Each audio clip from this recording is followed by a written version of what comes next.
वो वाली बेटा शहीद है।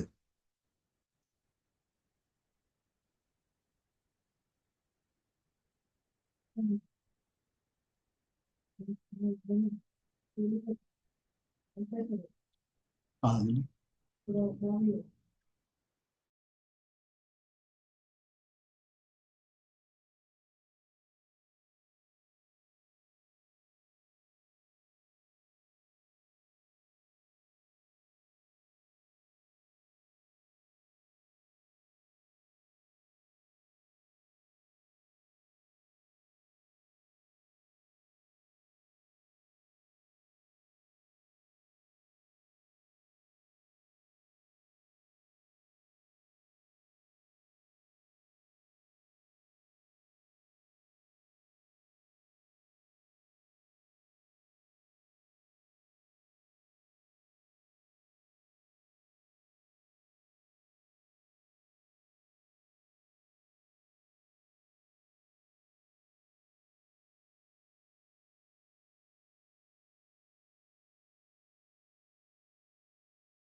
నమస్కారం అండి. నమస్తే సార్, బాగున్నారా? బాగున్నాను సార్. అదే ఇవాళ 7 గంటలకనే అట్టాడు అప్పలనాయుడు గారు పెట్టారు కదా. అవునవును, అవును అవును. ఇంకా ఇంకా వీళ్ళెవరు రావాలి కదా. అదే ఇక మెల్లిగా మీకు తెలియదే ఉంది. ఆ? మీకు తెలియదే ఉంది, మన వాళ్ళతో మెల్లిగా జాయిన్ అవుతారు. బాగానే ఉన్నారు కదా. మెల్లిగా మెల్లిగా జాయిన్ అవుతారు. ఆ, స్లోగా స్లోగా. వినిపిస్తుందా అండి? ఏమండి? వినిపిస్తుందా? వినిపిస్తోందండి. ఉమ్,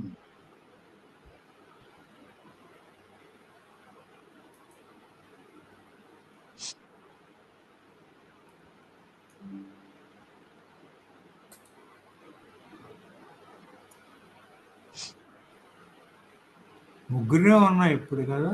అది అది వస్తున్నారు వస్తున్నారు వస్తున్నారు, తొందరపడ. మనకు ఒక ఎంతమంది అయినా సార్ వస్తే చెప్పించడమే. అవునండి. అంతకు ముందు అటెండ్ అయ్యారు కదా సార్, అంతకు ముందు అటెండ్ అయ్యారు కదా. అవునండి, నేను అంత ముందు ఒకసారి 2 సార్లు అటెండ్ అయ్యానండి. ఆ, అదే మనం ఆ, పెట్టిన జూమ్ మీటింగ్లకి. నాకు తెలిసినప్పుడు అటెండ్ అవుతాను. లేకపోతే ఎక్కడెక్కడ గుడిగంలో ఉంటాను కదా, ఢిల్లీ దగ్గర. గురుగామా మీరు? Okay okay. నేను విశాఖపట్నం ఒరిజినల్గా. అవునవును అవును. మా మామయ్య కూడా మీకు తెలిసే ఉంటాడు, ఆకలి కృష్ణమూర్తి. అవునండి.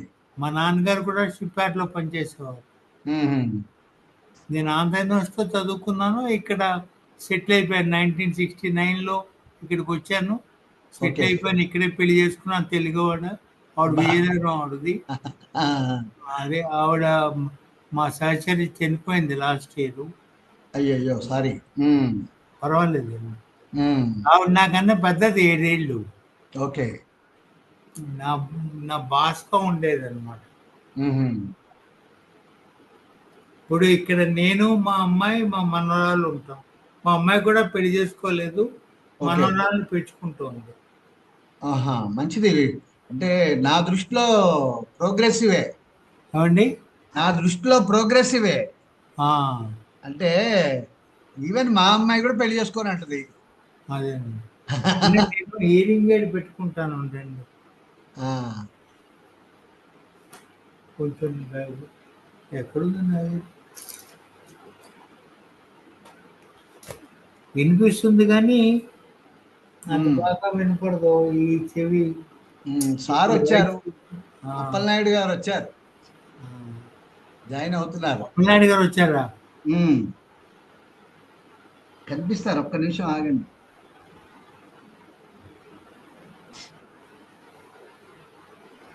నమస్కారం సుబ్రహ్మణ్యం గారు. నమస్కారం. నేను మా సత్యం మాట్లాడుతున్నా హైదరాబాద్ నుంచి. ఆ, నమస్తే. నమస్తే సుబ్రహ్మణ్యం గారు, సుబ్బుజీ. నమస్కారం సార్. నమస్తే నమస్తే. బాబోయ్, ఇప్పుడు నేను హీరింగ్ ఎయిడ్ పెట్టుకుంటాను. ఆ హీరింగ్ ఎయిడ్. సార్ ఆ, నమస్తే సార్. అప్పలనాయుడు గారు నమస్కారం. ఆ, నమస్తే నమస్తే. బాగున్నారా? బాగున్నాం సార్. మిమ్మల్ని చూడటం చాలా సంతోషం. మిమ్మల్ని చూడడానికి కోసమే మీటింగ్ పెట్టాను. ఆ, మెల్లిగా స్టార్ట్ అవుతోంది. పర్లేదు. ఉమ్,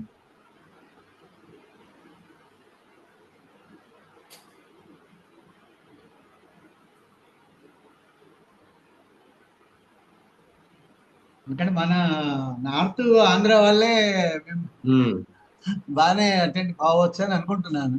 ఇంకా కొంతమందితో ఓకే. నాకు కూడా టచెస్ ఉన్నాయి. మొన్న ఆ, ఆ, ఆ, మీకు చెప్పాను కదా, ఇటీవల మేము పూర్వ విద్యార్థుల ఆ, ఆ, పూర్వ అని అది అసలు పేరు అనలేక అనే మాట, రాడికల్ విద్యార్థి సంఘం అని అదే అదే. బ్యాండ్ కాబట్టి అవును. ఆ, మనం చేస్తున్నాము. అదే అదే. అయితే పూర్వ విప్లవ విద్యార్థులు. అనే పేరు పెట్టుకున్నాం. ఇక ఆ, ఏం చేయాలి. అయితే అవును, ఉమ్, అవును. ఇప్పుడు పెట్టుకున్నాను సార్, ఇప్పుడు వినిపిస్తుంది. వినిపిస్తుందా అండి క్లియర్ గా? యా, నా పేరు సుబ్రహ్మణ్యం గారు, సుబ్రహ్మణ్యం అండి. నమస్కారం. మా సత్యం గారు ఆ? నమస్తే సార్. నమస్తే. ఉన్నారా? మ- ఓకే. ఆ, మన ఇప్పుడు ఫ్రీగానే ఉన్నారు, ఒక నిమిషం మాట్లాడవచ్చు కూడా సార్ తోటి, అప్పలనాయుడు గారు. అప్పలనాయుడు గారు నమస్కారం సార్. నమస్కారం అండి, నమస్తే.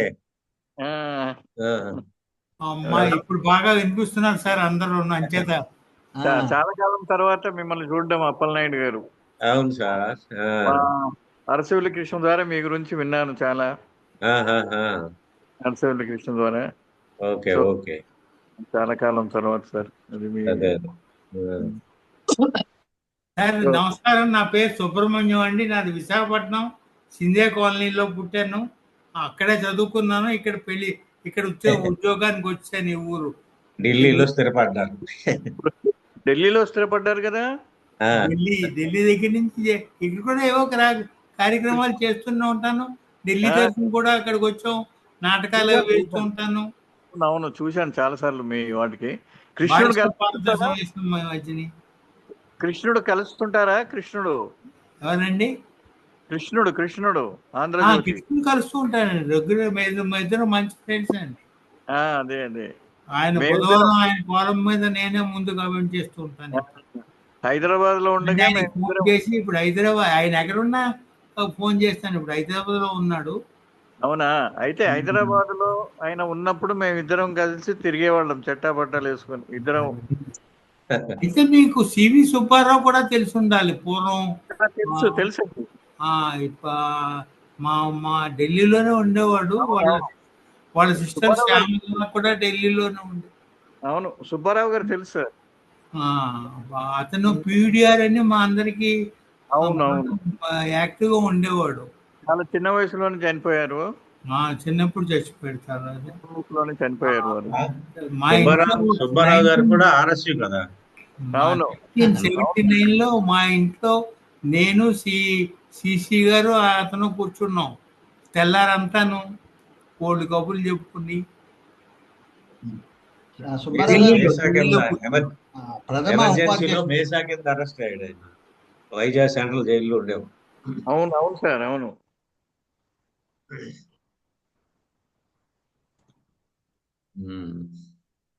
అయితే మొన్న సార్ అప్పలనాయుడు గారు మొన్న ఒక ఊరేగింపు తీసాం 3వ తారీఖు నాడు. అదే ఫేస్బుక్ లో చూశాను. శాంతి ప్రదర్శన. అది మేము కరెక్ట్ గా 5 అంటే 5కి మొదలు పెట్టాం. చాలా మంది ఇబ్బంది పడ్డారు అనమాట. మేము వచ్చేసరికి లేనే వెళ్ళిపోయారు. సమ్మర్ ఒకటి 5 అంటే 100 ఉంటుంది. మన ఇండియా కదా ఇప్పుడు 90 ఒక 2-3 మినిట్స్ లో మొదలు పెట్టారు. మనం మినిమం 10-15 మెంబర్స్ ఉన్నా చాలు. ఇంకా 2015లో అనకాపల్లిలో మిమ్మల్ని చూసినప్పటికీ ఇప్పటికీ కొంచెం ముందుని నెరిసింది అంతే. జుట్టు అప్పటికి ఏం తేడా లేదు. అట్లాగే ఉన్నాడు ఆయన సామమూర్తి గారు. నా గురించి కాదు, ఎవరి గురించి అంటున్నారో? సుబ్రహ్మణ్యం గారు. మీ గురించి కదా? కాదు, అప్పలనాయుడు గారి గురించి అంటున్నాను. నేను తెలియదు కదా సుబ్రహ్మణ్యం గారు.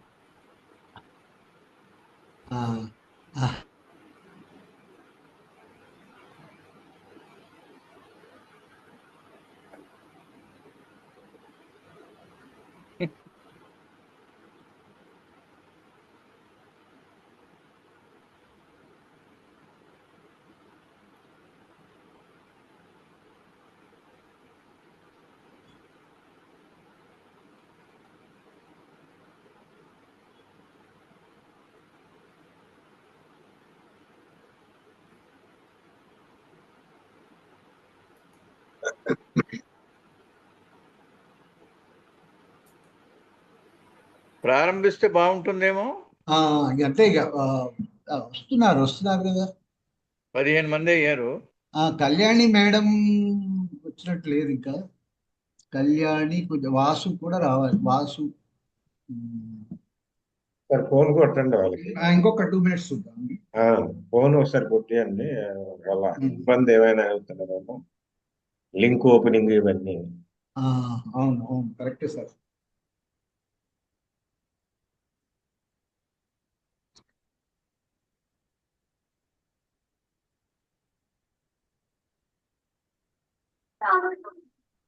आगे की तरफ बढ़ गई है, कृपया मोटर बंद।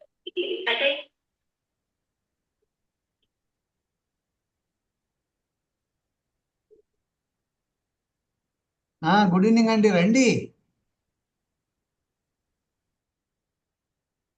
పర్వాలేదు, కొంచెం మీరు వస్తే కొంచెం సంతోషం. ఓకే.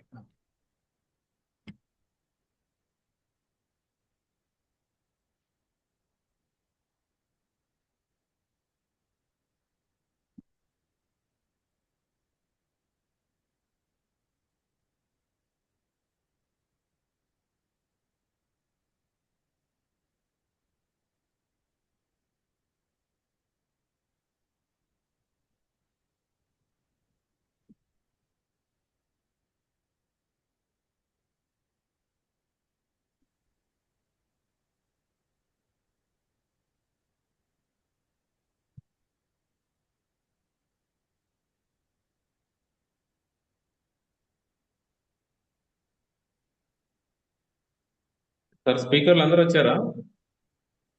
మా స్పీకర్స్ కళ్యాణి మేడం జాయిన్ అయింది ఇప్పుడే. ఒక ఓకే.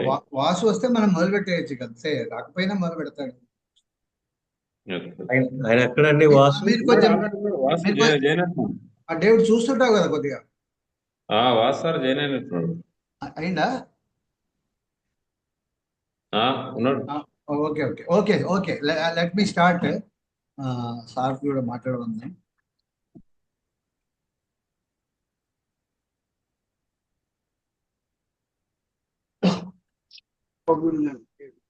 ఓకే, గుడ్ ఈవినింగ్ అండి. దాదాపుగా 20 మెంబర్స్ అయినాము. ఇక జాయిన్ అవుతూనే ఉంటారు, మన మిత్రులు చూస్తుంటారు అడ్మిట్ చేయడం.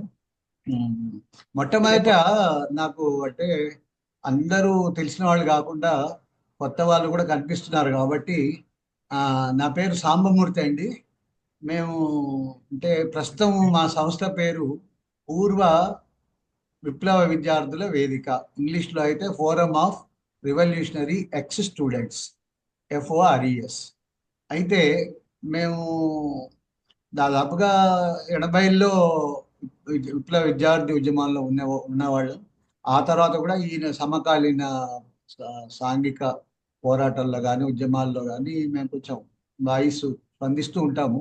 దాంట్లో పాటుగా ఇప్పుడు ప్రజెంట్గా నాకు భారతదేశంలో ఒక సిగ్నిఫికెన్స్ కలిగిన ఉద్యమము ఆదివాసీ ఉద్యమం.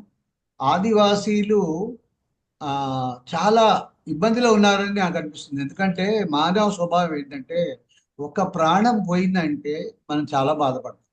రోడ్డు మీద యాక్సిడెంట్ అయినప్పటికీ కూడా ఒక నిమిషం ఆగి చూస్తాం. అలాంటి సైకాలజీ ఉన్న వాళ్ళ మనము ఇవాళ మా దండకారణ్యంలో లేదా బస్తరు ప్రాంతాల్లో పదుల సంఖ్యలో మనుషుల్ని కాల్చివేయడం జరుగుతుంది, ఏ పేరు మీదనైనా కావచ్చు. అయితే దానికి సరే అక్కడ ఉన్న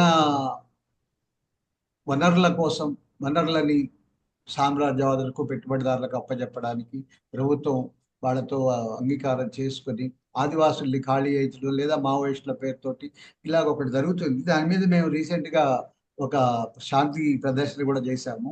మావోయిస్టులతో కాల్పులు విరమించాలని, మావోయిస్టులతో చర్చలు జరపాలని. అయితే ఈ కాంటెక్స్ట్లో చూసినప్పుడు రంప తిరుగుబాటు లేదా రంప పితూరి లేదా రంప విప్లవం 1922 నుంచి 24 వరకు జరిగింది. ఆదివాసులు మొదటి నుంచి కూడా బయట మైదాన ప్రాంతాల్లో జరుగుతున్న ఉద్యమాలకు మద్దతుగానే నిలబడుతున్నారు. మైదాన ప్రాంతాల వాళ్ళు కూడా ఆదివాసుల పోరాటాలకు సమర్థులుగా ఉన్నారు. ఈ కాంటెక్స్ట్లో ఒక వీరోచితమైన గాథ అల్లూరి సీతారామరాజుది. ఆయన్ను ఈరోజు మే 7 నాడు కాల్చి చంపారు. ఆయన వర్ధంతి సందర్భంగా 101వ వర్ధంతి. దాని సందర్భంగా ఒక జూమ్ సమావేశం ఏర్పాటు చేసుకొని మనం విన్నాం అనుకున్నాం. ఇప్పుడు నేను కళ్యాణి ఈ మీటింగ్లో అప్పలనాయుడు గారు, అట్టాడ అప్పలనాయుడు గారు, తర్వాత వారి గురించి నేను పరిచయం చేస్తాను. అంతకంటే ముందు కళ్యాణి కుంజ మేడం గారు, మీరు మాట్లాడతారా మొదట?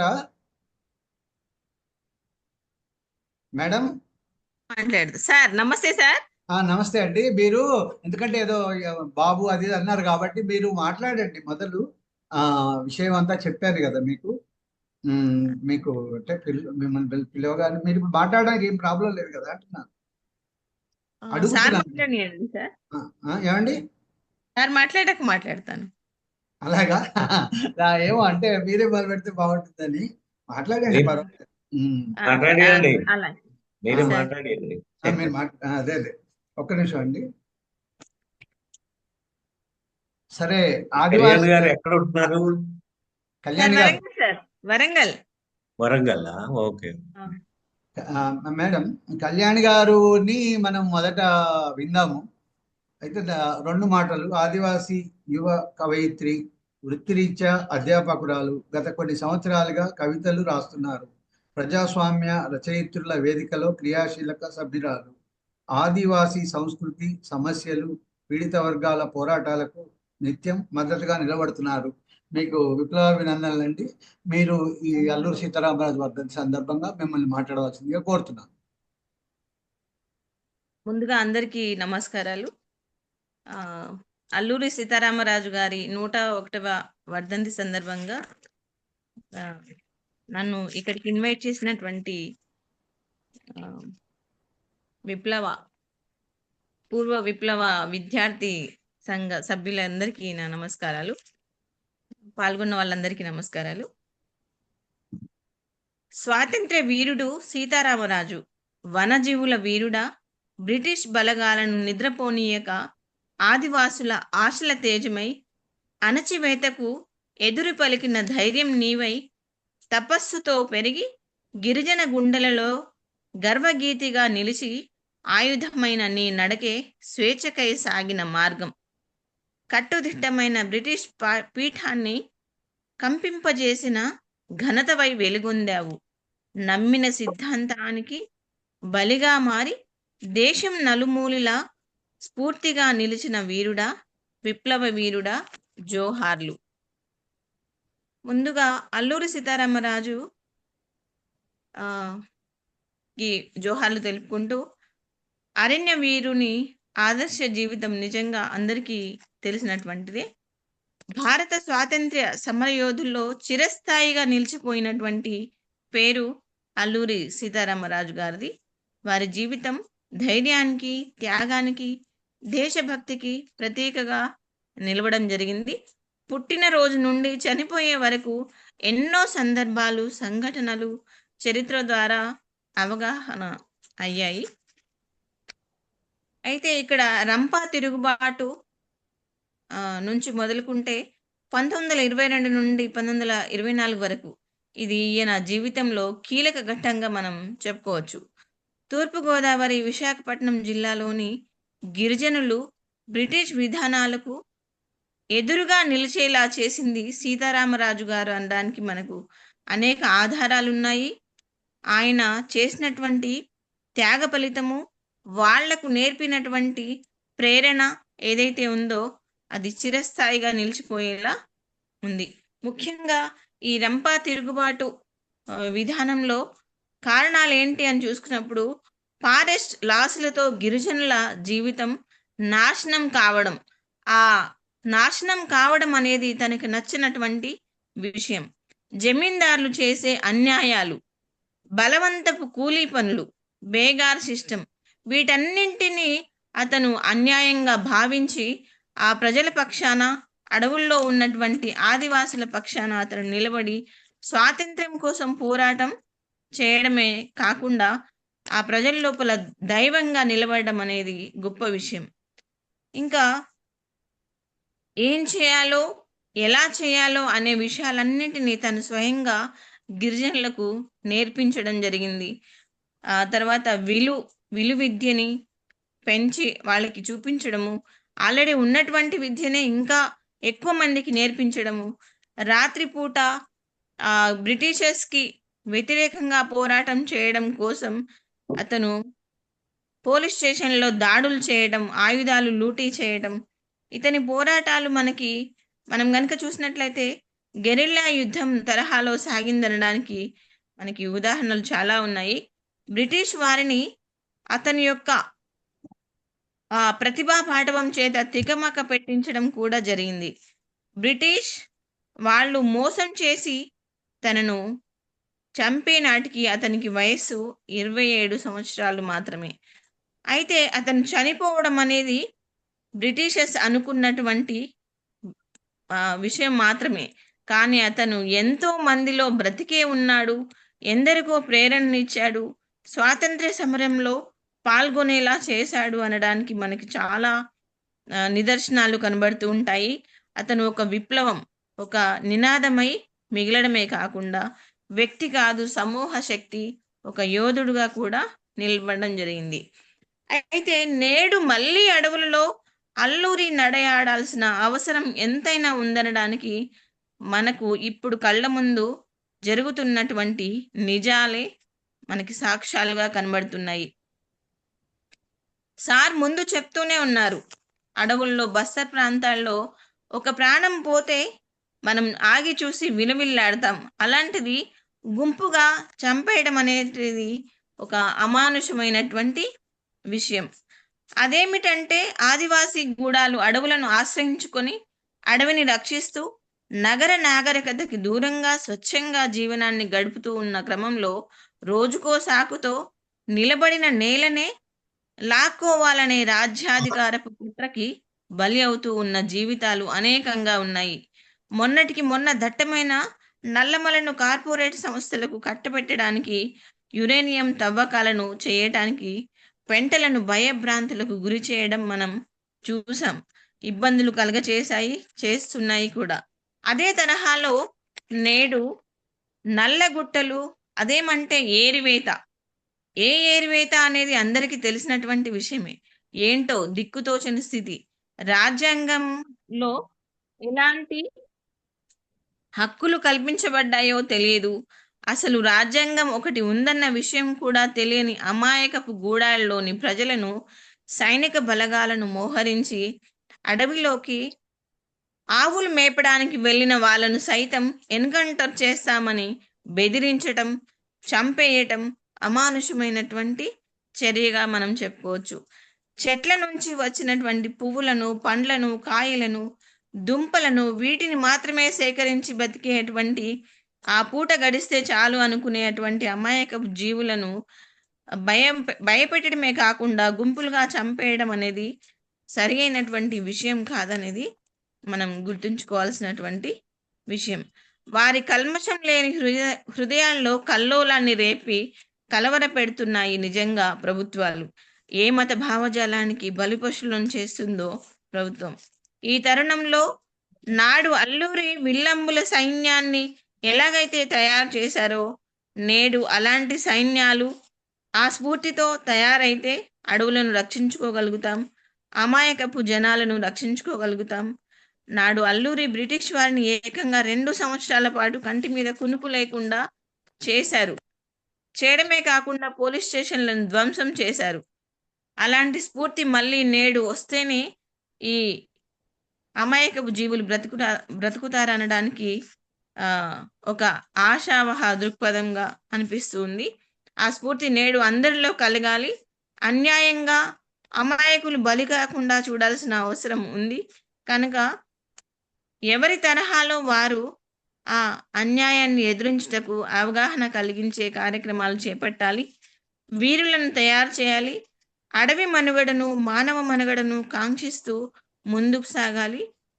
మరోమారు అల్లూరి సీతారామరాజు గారు చేసి స్ఫూర్తితో అప్పుడు అందరూ పాల్గొని బ్రిటిషర్స్ అంతా సైన్యాన్ని కలిగి ఉండి యుద్ధ సామాగ్రిని కలిగి ఉన్నటువంటి వాళ్ళను సైతం భయపెట్టినటువంటి వీరుడు.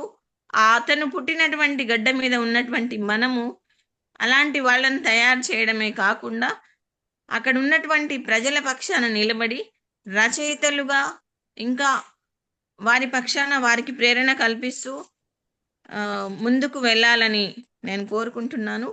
మరోమారు అల్లూరి సీతారామరాజు గారికి జోహార్లు తెలుపుకుంటూ ఇక్కడ నాకు ఈ అవకాశం కల్పించిన పూర్వ విప్లవ విద్యార్థుల వేదికకు ధన్యవాదాలు తెలుపుకుంటున్నాను. Thank you sir, thank you very much. నేను చాలా తక్కువ టైం తీసుకున్నాను సార్. బాబుకి కొంచెం బాగాలేదు, సడన్ గా కడుపులో నొప్పి ఉండింది. ఏమీ అనుకోదు సార్.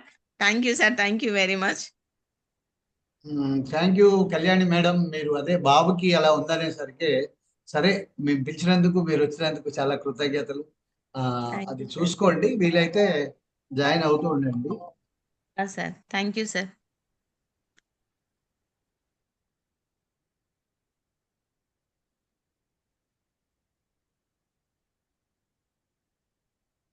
సార్ ఒక్క నిమిషం సార్.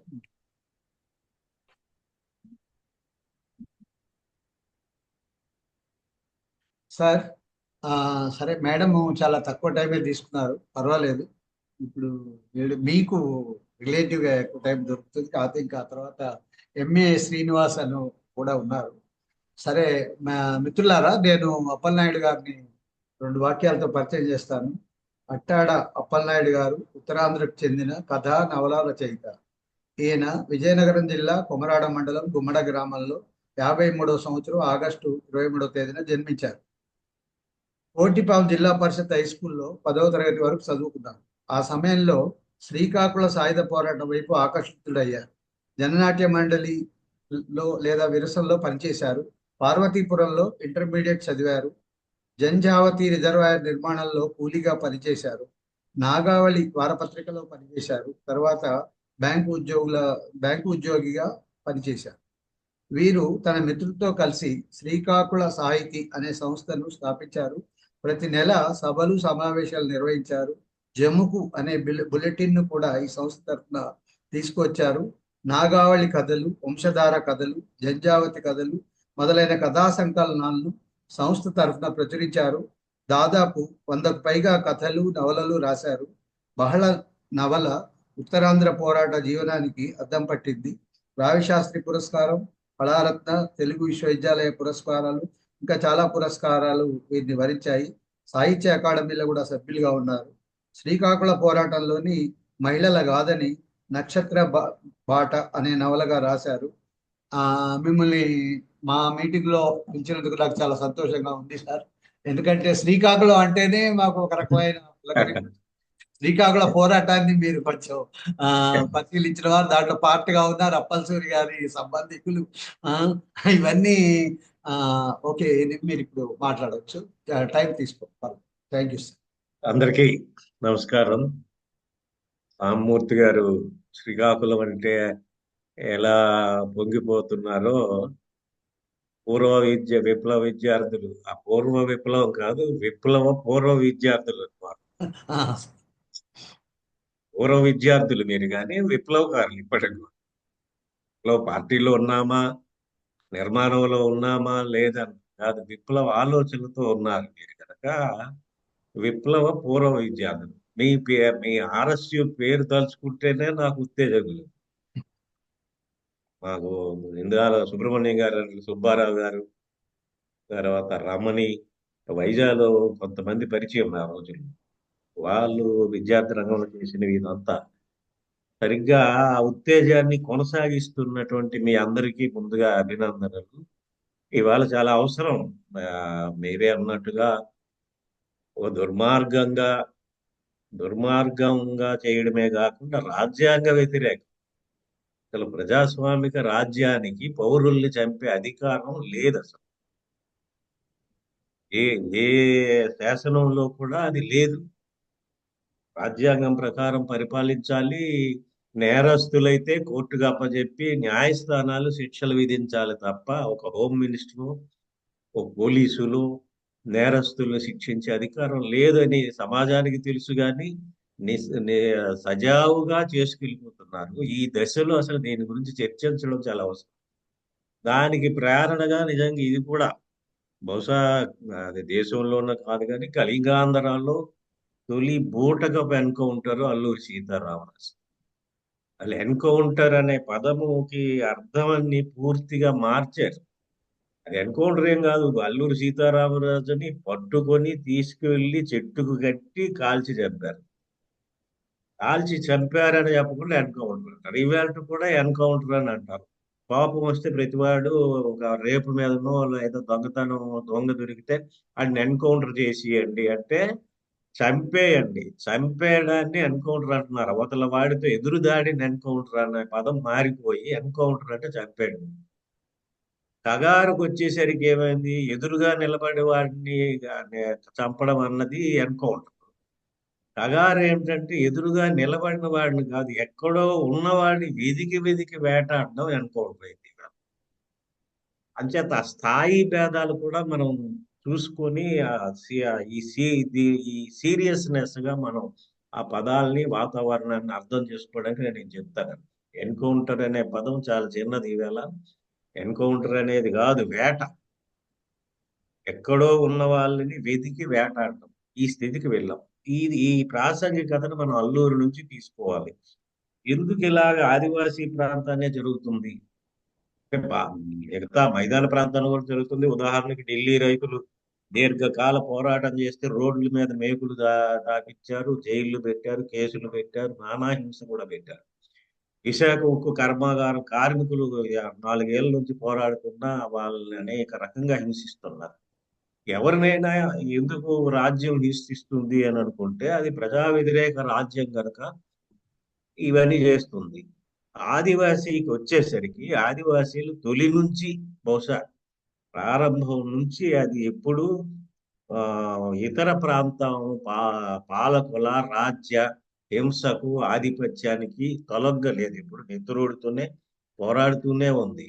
అవి మనం ఆదిమ కాలంలో నుంచి తీసుకున్న తర్వాత పురాణాలు కూడా ఉన్నాయి. కిరాతార్జునీయం అనే కథ నాకు చదివితే నాకు అనిపించింది అది చూస్తే. ఆ ఒక కిరాతకుడు అర్జునుడిని ఎదిరించి ఆ పంది అర్జునుడు ఎక్కడో కొడతాడు, వచ్చి అడవిలో చనిపోతే కిరాతకుడు పట్టుకుంటాడు, వాళ్ళిద్దరి మధ్య యుద్ధం. అంటే అలాగే ఆ మధ్య బోల్గా గారు గొప్ప నవలు రాశారు, పంపా తీరం అని. బయట అభివృద్ధి చెందిన ప్రాంతం వాళ్ళు, ఆ అభివృద్ధిని అందుకున్న వాళ్ళు, రాజ్యం వాళ్ళు అభివృద్ధి చెందని ఆదివాసీ ప్రాంతం మీద దాడి చేయడం అనాదిగా సాగుతుంది. దాడిని అనాదిగా ఎదుర్కొంటూనే వస్తున్నారు, ఓటమి పాలవుతున్నారు అన్నది మనం విచారించాల్సిన అవసరం. కానీ ఏనాడు తలొగ్గలేదు, నెత్తురోడుతూనే తల ఎత్తుకునే పోరాడుతూనే అన్నారు. ఆనాడు అల్లూరి సీతారామ కళ్యాణ్ గారు చెప్పినట్లుగా అల్లూరి సీతారామరాజు నిజానికి ఆయన మైదాన ప్రాంతపు రాజు. ఆయన స్వతహాగా దేశానికి ప్రజల పట్ల ప్రేమ, ప్రాంతం పట్ల గౌరవం ఉండడం వలన ఆ ప్రాంతంలో ఉన్న వాళ్ళ ప్రాంతానికి చాలా దగ్గరగా ఉన్న ఆదివాసీ ప్రాంతానికి పరిశీలించడం, వాళ్ళ బాధలు సమస్యల పట్ల ఆలోచించటం, తనకు కూడా వేరే రకరకాల ఈ సమాజం పట్ల ఆయనకి అనేక రకాలైన ఆలోచనలు ఉండి కొన్నాళ్ళు దేశాటనం కూడా వెళ్ళాడు, సన్యాసిగా కూడా అయ్యాడు. సరైనటువంటి ఒక సమాజం మార్పుకు సంబంధించిన ఒక సిద్ధాంతము ఆచరణ కోసం వెదుకులాట చేశాడు ఆయన. ఆ వెదుకులాటలో వాళ్ళకి చిట్టగాంగు వీరులు కానీ మరి కొంతమంది పరిచయం కావడము, కనుక ఆదివాసీ ప్రాంతంలో మనము ఏమైనా చేయగలిగితే ఈ ప్రాంతానికి బాగుందనుకొని రావడం. ఆ టైంలోనే మెడ్రాస్ ఫారెస్ట్ యాక్ట్, బహుశా అది 1882లో మెడ్రాస్ ఫారెస్ట్ యాక్ట్, మద్రాస్ రాష్ట్రంలో ఉండేది ఇది, ఈ ప్రాంతం అంతును. ఆ ఫారెస్ట్ యాక్ట్ అన్నది ఆదివాసీల మీదనే ఒక అశనిపాతం. అంటే పోడు కొట్టడానికి వీలు లేదు, అడవిలో కలప కొట్టుకోవడానికి వీలు లేదు, అడవిని దూరం చేయడం, అలాగే వాళ్ళకి ఉన్నటువంటి సాధారణమైనటువంటి ఆ అడవి చుట్టూ ఉండే జీవనాన్ని విధ్వంసం చేయడం, చట్టబద్ధంగా మీకు ఏమి అడవి నుంచి మీరు వెళ్ళిపోవాలన్నట్టుది సారాంశంలో. అలాగే ఆ ప్రాంతంలోన అనేక వీళ్ళు తెల్ల పాలకులు చేసినటువంటి రోడ్లు వేయించడం, రోడ్లకి ఏమో తక్కువ కూలి ఇవ్వడం, తక్కువ వేతనాలు ఇవ్వడం, వెట్టికి పిలవడం, హింసించడం, స్త్రీల పట్ల అమానవీయంగా ఉండటం, ఈ అన్ని పరిస్థితుల్ని చూసిన అల్లూరి సీతారామరాజు వారిని ఒక చైతన్యవంతమైన వీరులుగా తయారు చేశాడు ఆదివాసీ ప్రాంతం. ఆ తయారు చేయడానికి భౌతిక పరిస్థితులు, రాజ్యం చేసిన అన్యాయాలు, అక్రమాలు. కనుక ఈ అన్యాయాలు అక్రమాలతో వాళ్ళకి ఎక్కువ ప్రత్యామ్నాయం లేదు. ఎదురు తిరిగి పోరాడాలి, లేకపోతే అడవిని వదిలియాలి, ఎక్కడికో పోవాలి, ఎక్కడికో పోయి మరణించాలి. మరణం తప్ప మరో మార్గం లేనప్పుడు మరణం కంటే పోరాడి మరణం మంచిదనే బాటలోకి మలిచాడు ఆయన. చాలా తీవ్రమైన కళ్యాణ్ గారు చాలా విషయాలు చెప్పారు. అందులో ముఖ్యంగా వాళ్ళకి విలువిద్య నేర్పడమే కాదు, వాళ్ళ కల్చర్ను కూడా మార్చే ప్రయత్నం, సాంస్కృతిక మార్పులు కూడా, కులాల మధ్య విభేదాలు లేకుండా, స్త్రీ పురుషుల సమానత్వం, ఆయనకున్న పరిమితుల్లోనైనా ఒక ప్రాంతపు సాంస్కృతిక, రాజకీయ, ఆర్థిక అంశాలలో మార్పులన్నింటినీ తనదైన మార్గంలో ఆయన చేశాడు.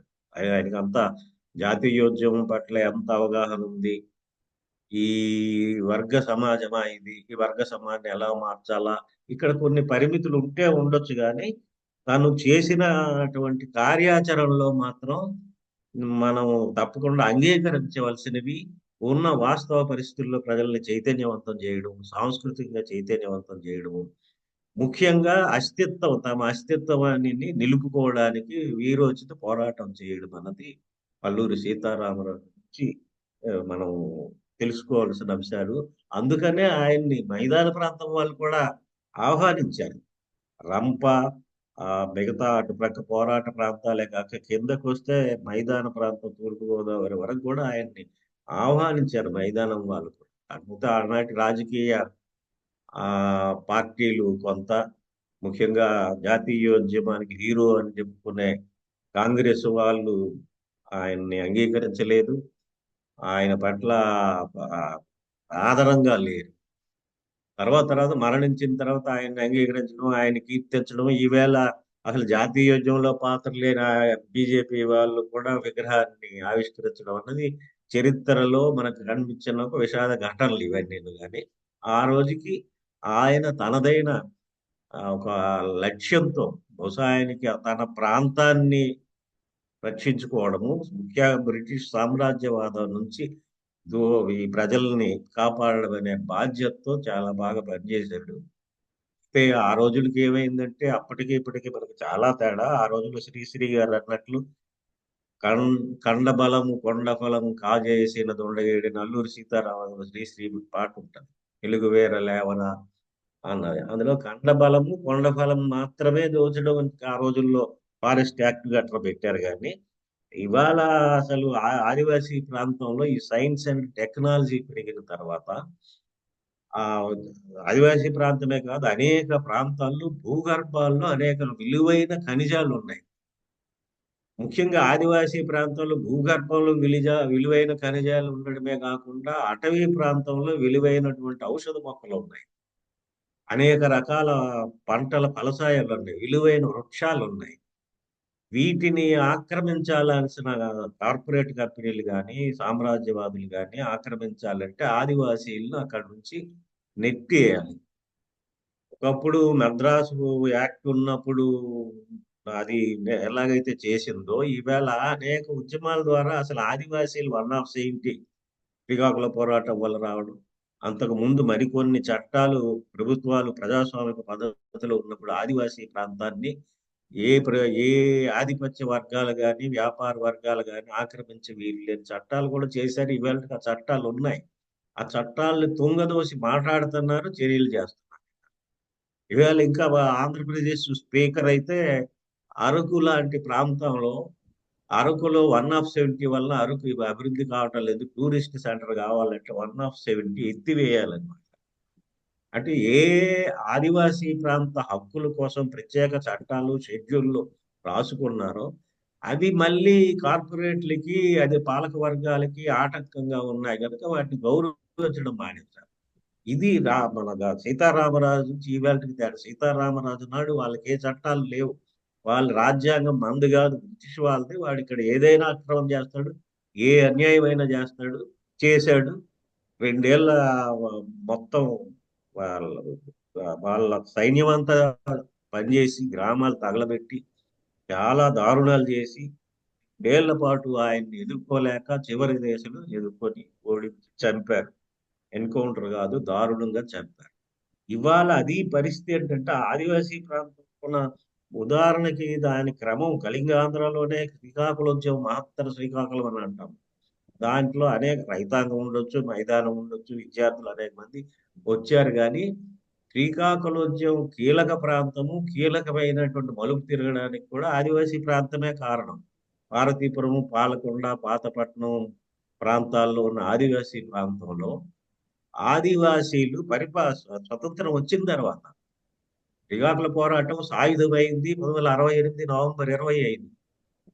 కానీ అది ఆ సాయుధం కాకుండా రాజ్యాంగబద్ధంగా, చట్టబద్ధంగా ఫలానా పనులు చేయండి అని చెప్పి దరఖాస్తులు ఇచ్చి శాంతి యాత్రలు చేసి అధికారులు, ముఖ్యంగా ఫారెస్టు, పోలీసు, రెవెన్యూ ఈ యంత్రాంగం చేసిన దోపిడీ దౌర్జన్యాలకి, వడ్డీ వ్యాపారుల దోపిడీకి, భూస్వాముల దౌర్జన్యాలకి వ్యతిరేకంగా ఆదివాసీలు చివరకు వాళ్ళ భూమిని కోల్పోయి గోచిగొడ్డలతో మిగిలి పాలేర్లైన ఈ స్థితి నుంచి వాళ్ళు తమదైన భూమి కోసం, తమదైన స్వేచ్ఛ కోసం, తమదైన హక్కుల కోసం చట్టబద్ధ రాజ్యాన్ని అడిగినా చేయలేనప్పుడు సాయుధమైంది.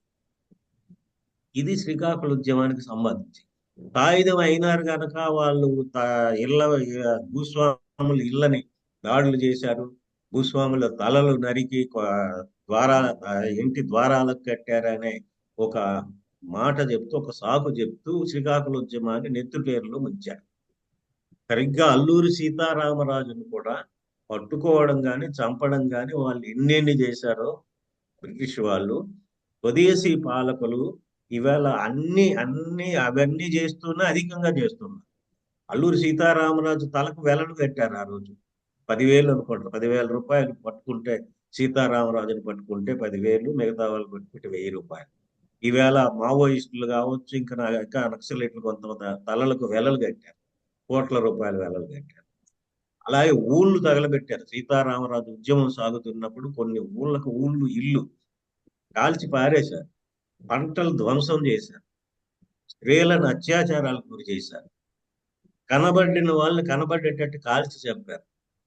ఇవన్నీ నాకు ఇప్పుడు మళ్ళీ దృశ్యాలుగా కనబడుతున్నాయి. అల్లూరి సీతారామరాజు 1924 మే 7 చనిపోవడానికి ముందు ఆయన్ని చంపే ప్రయత్నాల్లో భాగంగా ఎన్ని పనులు చేశారో, ఊళ్ళు తగలబెట్టడం. ఈవేళ ఊళ్ళు తగలబెడుతున్నారు. కాగారు గుట్టలు అని అంటున్నారు, అది 70 కిలోమీటర్లు అంటే ఎన్ని గుడిసెలు ఉన్నాయి, ఎన్ని వాడలు ఉన్నాయో, ఎన్ని గిరిజన గ్రామాలు ఉన్నాయో బాంబింగ్ జరుగుతుంది, పంటలు ధ్వంసం జరుగుతుంది, ఎదురుబడ్డ వాళ్ళు చంపుతున్నారు, తలలకు వెలలు కట్టారు. ఆంగ్లేయ పాలకులు ఏవి చేశారో వాటికి అదనంగా వాళ్ళు ఆ రోజు బాంబింగ్ చేయలేదు, వాళ్ళు ఆ రోజు డ్రోన్ కెమెరాలతో పట్టుకొని దాగున్న వాళ్ళు వెదుకులా వేట చేయలేదు. ఏవో మనుషులు కొంతమంది రాయబారులు పెట్టుకున్నారు, ఇన్ఫార్మర్స్ పెట్టుకున్నారు, హింసించో అల్లూరి సీతారామరాజు పట్టుకున్నారు. కానీ ఈవేళ ఈ పాలకులు, ఈ నల్లదొరలు, ఈ దుర్మార్గమైనటువంటి పాలకులు అన్ని రకాల ఇవి చేస్తూ దాడులు చేసి మొత్తం ఉద్యమాల మీద పడడానికి ప్రధాన కారణం ఆ ప్రాంతంలో ఉన్నటువంటి ఇందాల శ్రీకాకుళం ఉద్యమంలో కూడా ఆనాటికి కూడా భూస్వాముల వ్యతిరేక పోరాటం అది. ఆ ప్రాంతంలో ఉన్న భూస్వాముల దౌర్జన్యాలకి పాలకులైనటువంటి రెవెన్యూ, పోలీస్, ఫారెస్ట్ దుర్మార్గాలకు వ్యతిరేకంగా సాగి చివరికి అది గ్రామాలను పట్టుకొని దేశాన్ని విముక్తి చేసే ఒక లక్ష్యంతో సాగిన నక్సల్బరీ పోరాట పందా కావచ్చు. కానీ అప్పటికి స్థానిక భూస్వాములే శత్రువులు. ఇవాళ కళింగాంధ్రలో మళ్ళీ ఛత్తీస్గఢ్లో ఏమైతే తీవ్రంగా రాజ్యం పడిపోతుందో, కళింగాంధ్ర పరిస్థితి కూడా ఇవాళ అదే ఉంది. ఆనాడు కనీసం శ్రీకాకుళం ఉద్యమంలో ఎన్కౌంటర్ల మీద కమిషన్ వేస్తే భార్గవ కమిషన్ అవి ఇవి వేసే అవకాశం వచ్చింది. కొన్ని ఎన్కౌంటర్లు ఎదురుకాల్పులు అని చెప్తున్నవన్నీ కోర్టుకు ఎదురుకాల్పులు తీర్పులు వచ్చినాయి, కొన్ని శిక్షలు. ఈవేళ అసలు మాటే రావటం లేదు, కోర్టులకు వెళ్ళే అవకాశం కూడా లేదు. ఒక కమిషన్ వేస్తాము, ఈ న్యాయబద్ధంగా చంపారా లేదా అన్నది, చట్టబద్ధమా కాదు, ఇది నిజమైన ఎదురుకాల్పులు అనే ఒక పరిస్థితి సమాజంలో రావటం లేదు, న్యాయస్థానాలు మాట్లాడటం లేదు. ఇంకా ముఖ్యంగా మాట్లాడాల్సింది, ఏ ఉద్యమం అయితే కొనసాగింపుగా జరిగిందో అది ఇవాళ మా ప్రాంతంలోన మళ్ళీ అదే పరిస్థితి కల్పించారు. కాకపోతే ఏమైందంటే 70లు, 74, 75 నాటికి శ్రీకాకుళం ఉద్యమం అణిచేసాం అనుకున్న తర్వాత అది మళ్ళీ సిరిసిల్ల, జగిత్యాల ఇటు వెళ్ళి అభివృద్ధి అయిన తర్వాత కళింగాంధ్రలో ఏమైందంటే ఒక పక్క నిర్బంధము, దుర్మార్గంగా అణిచివేసిన తర్వాత ఇంకో పక్క సంక్షేమ పథకాలు ప్రవేశపెట్టి ఒకప్పుడు స్కూల్స్ వెంపటపు సత్యం, ఆదిభట్ల కైలాసం ఉపాధ్యాయులుగా పనిచేసిన స్కూళ్ళని తగలబెట్టిన పాలకులే హాస్టల్స్, స్కూల్స్, ట్రైబల్ స్కూల్స్ పెట్టారు, సంక్షేమ పథకాలు ప్రవేశపెట్టారు, భూమి పట్టాలు పంచుతామని అన్నారు. ఇవన్నీ ఆదివాసీల్ని ఆఫీసుల చుట్టూ తిప్పే ఒక కుట్రపూరితమైన సంక్షేమ పథకాల బాట వైపు నడిపించారు. ఇది ఇంకోవైపు ఏం చేశారంటే అక్కడ చెక్ డాములు కట్టడం, ఆదివాసీ ప్రాంతంలో చిన్న చిన్న ప్రాజెక్టులు అమలు చేయడం, కాంట్రాక్ట్ రోడ్లు వేయడం, వీటి కోసం స్థానిక భూస్వాములు, స్థానిక వ్యాపారులు, స్థానిక కాంట్రాక్టులు అభివృద్ధి అయ్యారు. ఈ రకంగా ఉన్నటువంటి వాతావరణాన్ని 90ల తర్వాత ఒక్కసారి సైన్స్ టెక్నాలజీ పెరిగిన తర్వాత ఈ ప్రాంతంలో కూడా విలువైన ఖనిజాలు ఉన్నాయి. ఈ ఖనిజాలను దొలచడానికి మా స్థానిక పెట్టుబడిదారులకి పెట్టుబడి లేదు, స్థానిక భూస్వాములకు ఆ శక్తి ఉండదు. కార్పొరేట్ కంపెనీలు, అంబానీ, అదానీ లాంటి వాళ్ళు శక్తివంతమైన తర్వాత గత 10 ఏళ్లుగా ఈ పాలకులు ఇచ్చిన అవకాశాలతో వాళ్ళు దేశంలో ఉన్న అన్ని ప్రాంతాల మీదని కొన్నేశారు. ముఖ్యంగా కళింగాంధ్రలో అయితే ఇవాళ 4-5 చోట్ల దెయ్యాల కొండ అని ఒకటి ఉంది విశాఖ దగ్గరలో. అక్కడేమో అదాని జల విద్యుత్ కంపెనీ పెడతాడు. అరకుల్లోనేమో మొత్తం కంపెనీలు అన్ని తీసుకొచ్చి అక్కడ పెట్టి అది టూరిస్ట్ హబ్ చేస్తారు. అలాగే మాకు విమానాశ్రయాలు 10-15 కిలోమీటర్లకు విమానాశ్రయం వస్తుంది. విశాఖలో ఒక ఇంటర్నేషనల్ విమానాశ్రయం ఉంది. భోగాపురం ఒక 40 కిలోమీటర్లు, 40 కిలోమీటర్ల నుంచి మళ్ళీ ఒక 40 కిలోమీటర్లు అంబానీ అదానీ కోసం కార్గో విమానాశ్రయం పెడుతున్నారు. పంట భూముల్ని స్వాధీనం చేసుకుని వేల ఎకరాలు అణు విద్యుత్ కేంద్రాలు పెడుతున్నారు. క్యాటరాక్ట్ ఏదో ఖనిజం ఆ ఖనిజం ఉందని చెప్పి ఇక్కడ పాలకొండ దగ్గర కొండల్లోనే ఆ ఖనిజం కోసం భూమిని కేటాయిస్తారు. ఆదివాసీల్ని విస్థాపన చేయడం అనే ఒక ప్రక్రియ సాగుతుంది. ఈ సాగడాన్ని అభివృద్ధి పేరుతో మాట్లాడతారు పాలకులు.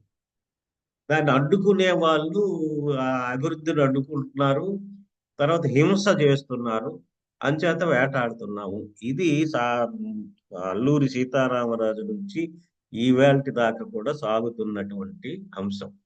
అల్లూరి సీతారామరాజు నాడు తెల్లదొరలు మాట్లాడారు, వాళ్ళ అభివృద్ధి అనకపోవచ్చు, వాళ్ళ ఇష్టం వచ్చి ఏ మాట అన్నా చెల్లుద్ది. కానీ ఈ దేశం స్వతంత్రమైన తర్వాత ఈ దేశం పరిపాలన ఒక రాజ్యాంగం అనేది ఒకటి ఉండి, రాజ్యాంగంలో ప్రతి ప్రాంతానికి ఉన్నటువంటి ప్రత్యేకతలు, ప్రతి సామాజిక వర్గానికి ఉన్న ప్రత్యేకతలు, ప్రతి మానవుడికి ఉన్న జీవించే హక్కు, ఉపాధి హక్కు, స్వేచ్ఛ హక్కు రాజ్యాంగంలో రాసుకుని రాజ్యాంగబద్ధంగా పరిపాలిస్తామని ప్రమాణం చేసి పాలకులు ఈవేళ రాజ్యాంగ వ్యతిరేకంగా, రాజ్యాంగానికి విరుద్ధంగా పరిపాలన చేస్తున్న దశలో జరిగేది ఏంటంటే ఆదివాసీలైన అభివృద్ధికి దూరంగా ఉన్న నిరుపేదలు, గోచిగుడ్డ వాళ్ళు, అక్షరాలు సరిగ్గా వచ్చి రాని వాళ్ళు, కష్టజీవులు ఈ విస్థాపనకు గురవుతున్నారు.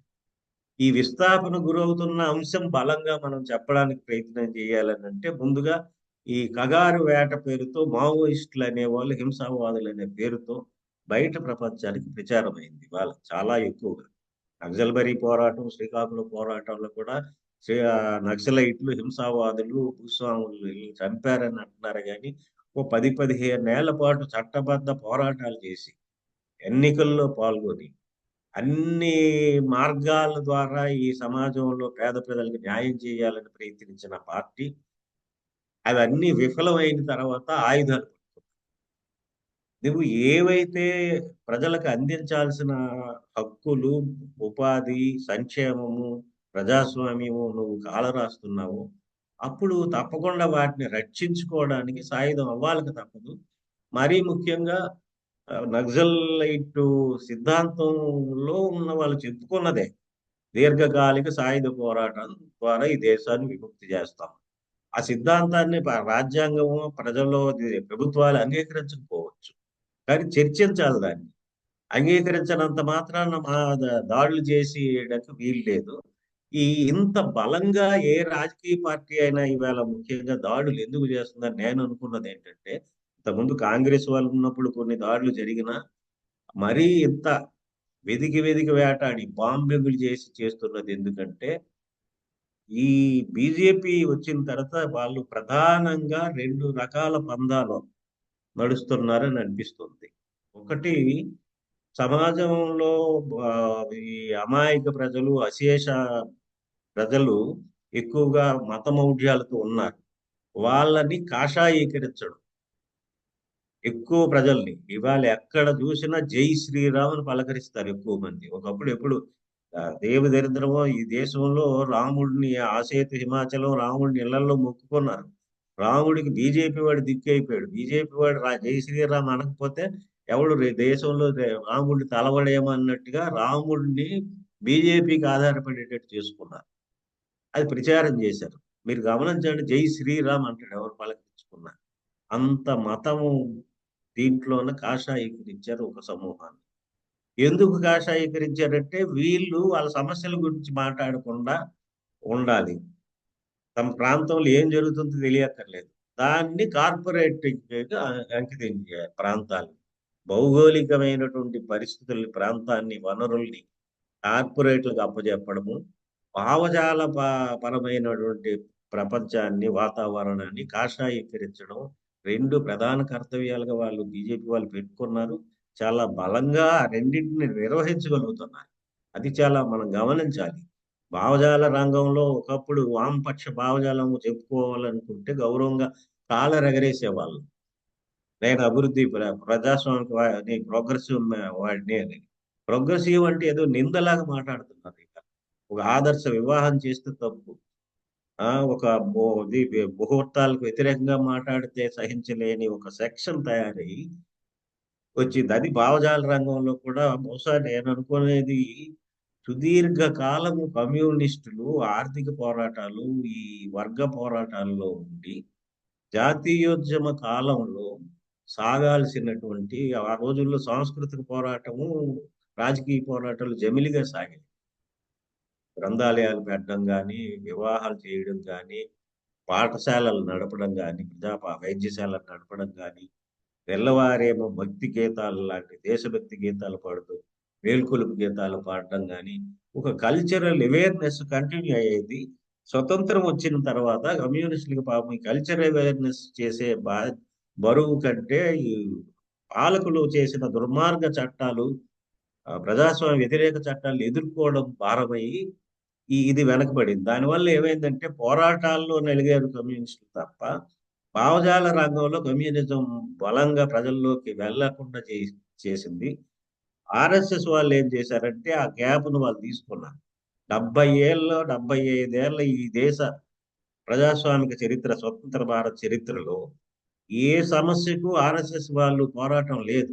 కూలీ రేట్ల పోరాటం కానీ, కార్మిక చట్టాల అమలు కోసం కానీ, ప్రజాస్వామిక చట్టాల కోసం కానీ పోరాడింది కమ్యూనిస్టులే ఈ దేశంలో. కమ్యూనిస్టులు, ఇతర వామపక్ష వీళ్ళు ఆ కాలంలో ఏం చేశారంటే హాయిగా పాఠశాలల్లో ఉండి రామ భజన చేసుకుని మతాన్ని బోధించి విద్యా పరిషత్తుల్లో వాళ్ళ ఆర్ఎస్ఎస్ భావజాలాన్ని ప్రచారం చేసి ఒక తరాన్ని కొత్తగా తయారు చేసుకొని ఇవాళ బయటకు వచ్చారు.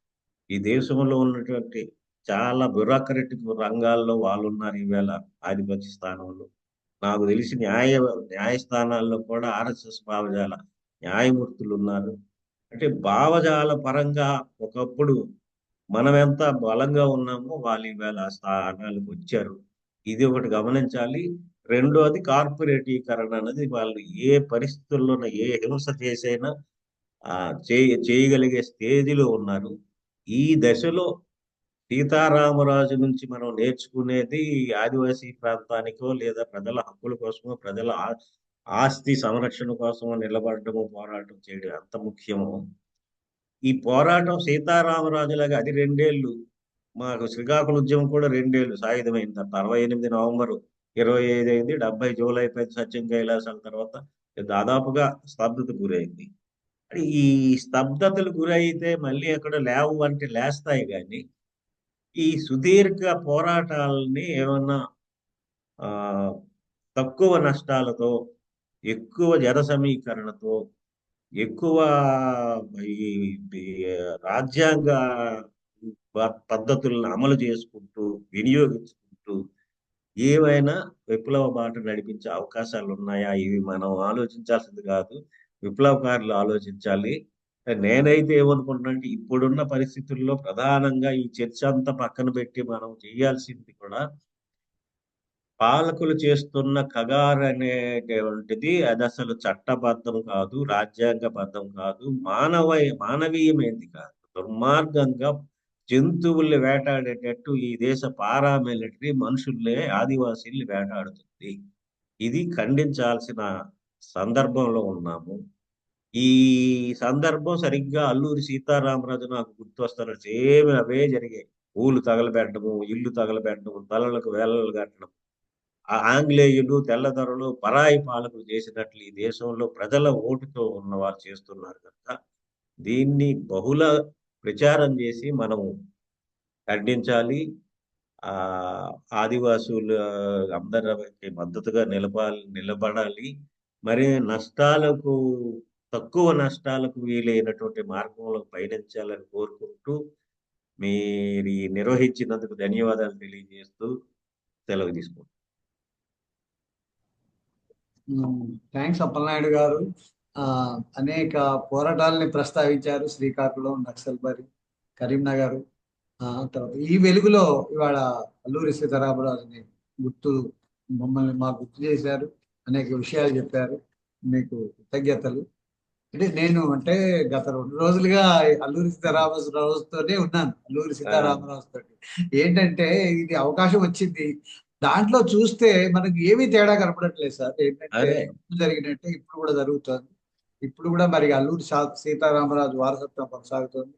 మరి మన ఇంకొక వక్త చరిత్ర పరిశోధకులు ఎంఏ శ్రీనివాసన్ గారు, మేమంతా వాసు అని పిలుస్తాము, మా మిత్రుడు వాసు. మరి వాస్తు ముందు గారెందుకు వచ్చింది? Okay okay right, carry on.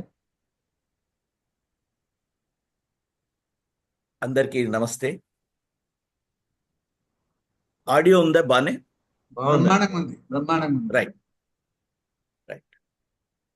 ఈరోజు అల్లూరి సీతారామరాజు వర్ధంతి సందర్భంగా మనం మాట్లాడుకుంటున్నాం. ఆ ప్రాసంగికత అనేది అయితే అంటున్నామో, నేను అల్లూరి సీతారామరాజు జీవిత చరిత్ర లేకపోతే ఇంకో విషయంకో పోకుండా ఈ ప్రాసంగికత గురించి నేను మాట్లాడాలనుకున్నాను.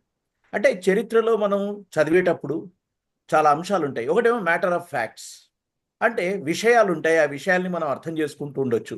దాంతోపాటు మనం విశ్లేషించుకునే కొన్ని అంశాలు ఉంటాయి. ఈరోజు ప్రాసంగికత గురించి మాట్లాడాలంటే మన మీటింగ్ నుంచి మొదలు పెడదాం. నిజానికి ఇట్లాంటి ఉద్యమాల గురించి, ఇట్లాంటి విప్లవాల గురించి, లేకపోతే మార్పు కోసం జరిగే పోరాటాల గురించి మాట్లాడుకుంటే వినే తరం ఏదుందో ఈరోజు మనకు స్క్రీన్ మీద కనిపిస్తున్నది. ఒక కొత్త జనరేషన్, ఒక కొత్త తరం. అంటే ఇప్పుడు 20ల్లో ఉన్నవాళ్ళు, 25లు 30ల్లో ఉన్నవాళ్ళు ఎవరు విప్లవానికి సంబంధించిన మీటింగ్లకు రాని క్రమం మనం అర్థం చేసుకోవాలి. ఇది ఈ రోజున ప్రాసంగికత. ఎందుకంటున్నానంటే, నేను టీచ్ చేస్తాను, స్టూడెంట్స్తో ఇంటరాక్ట్ అవుతాను. వాళ్లకు అల్లూరి సీతారామరాజు గురించి, కొమరం భీం గురించి చెప్పాలంటే నేను రాజమౌళి సహాయం తీసుకోవాల్సి వస్తుంది. RRR చూసిండ్రా అని మాట్లాడాల్సి వస్తుంది.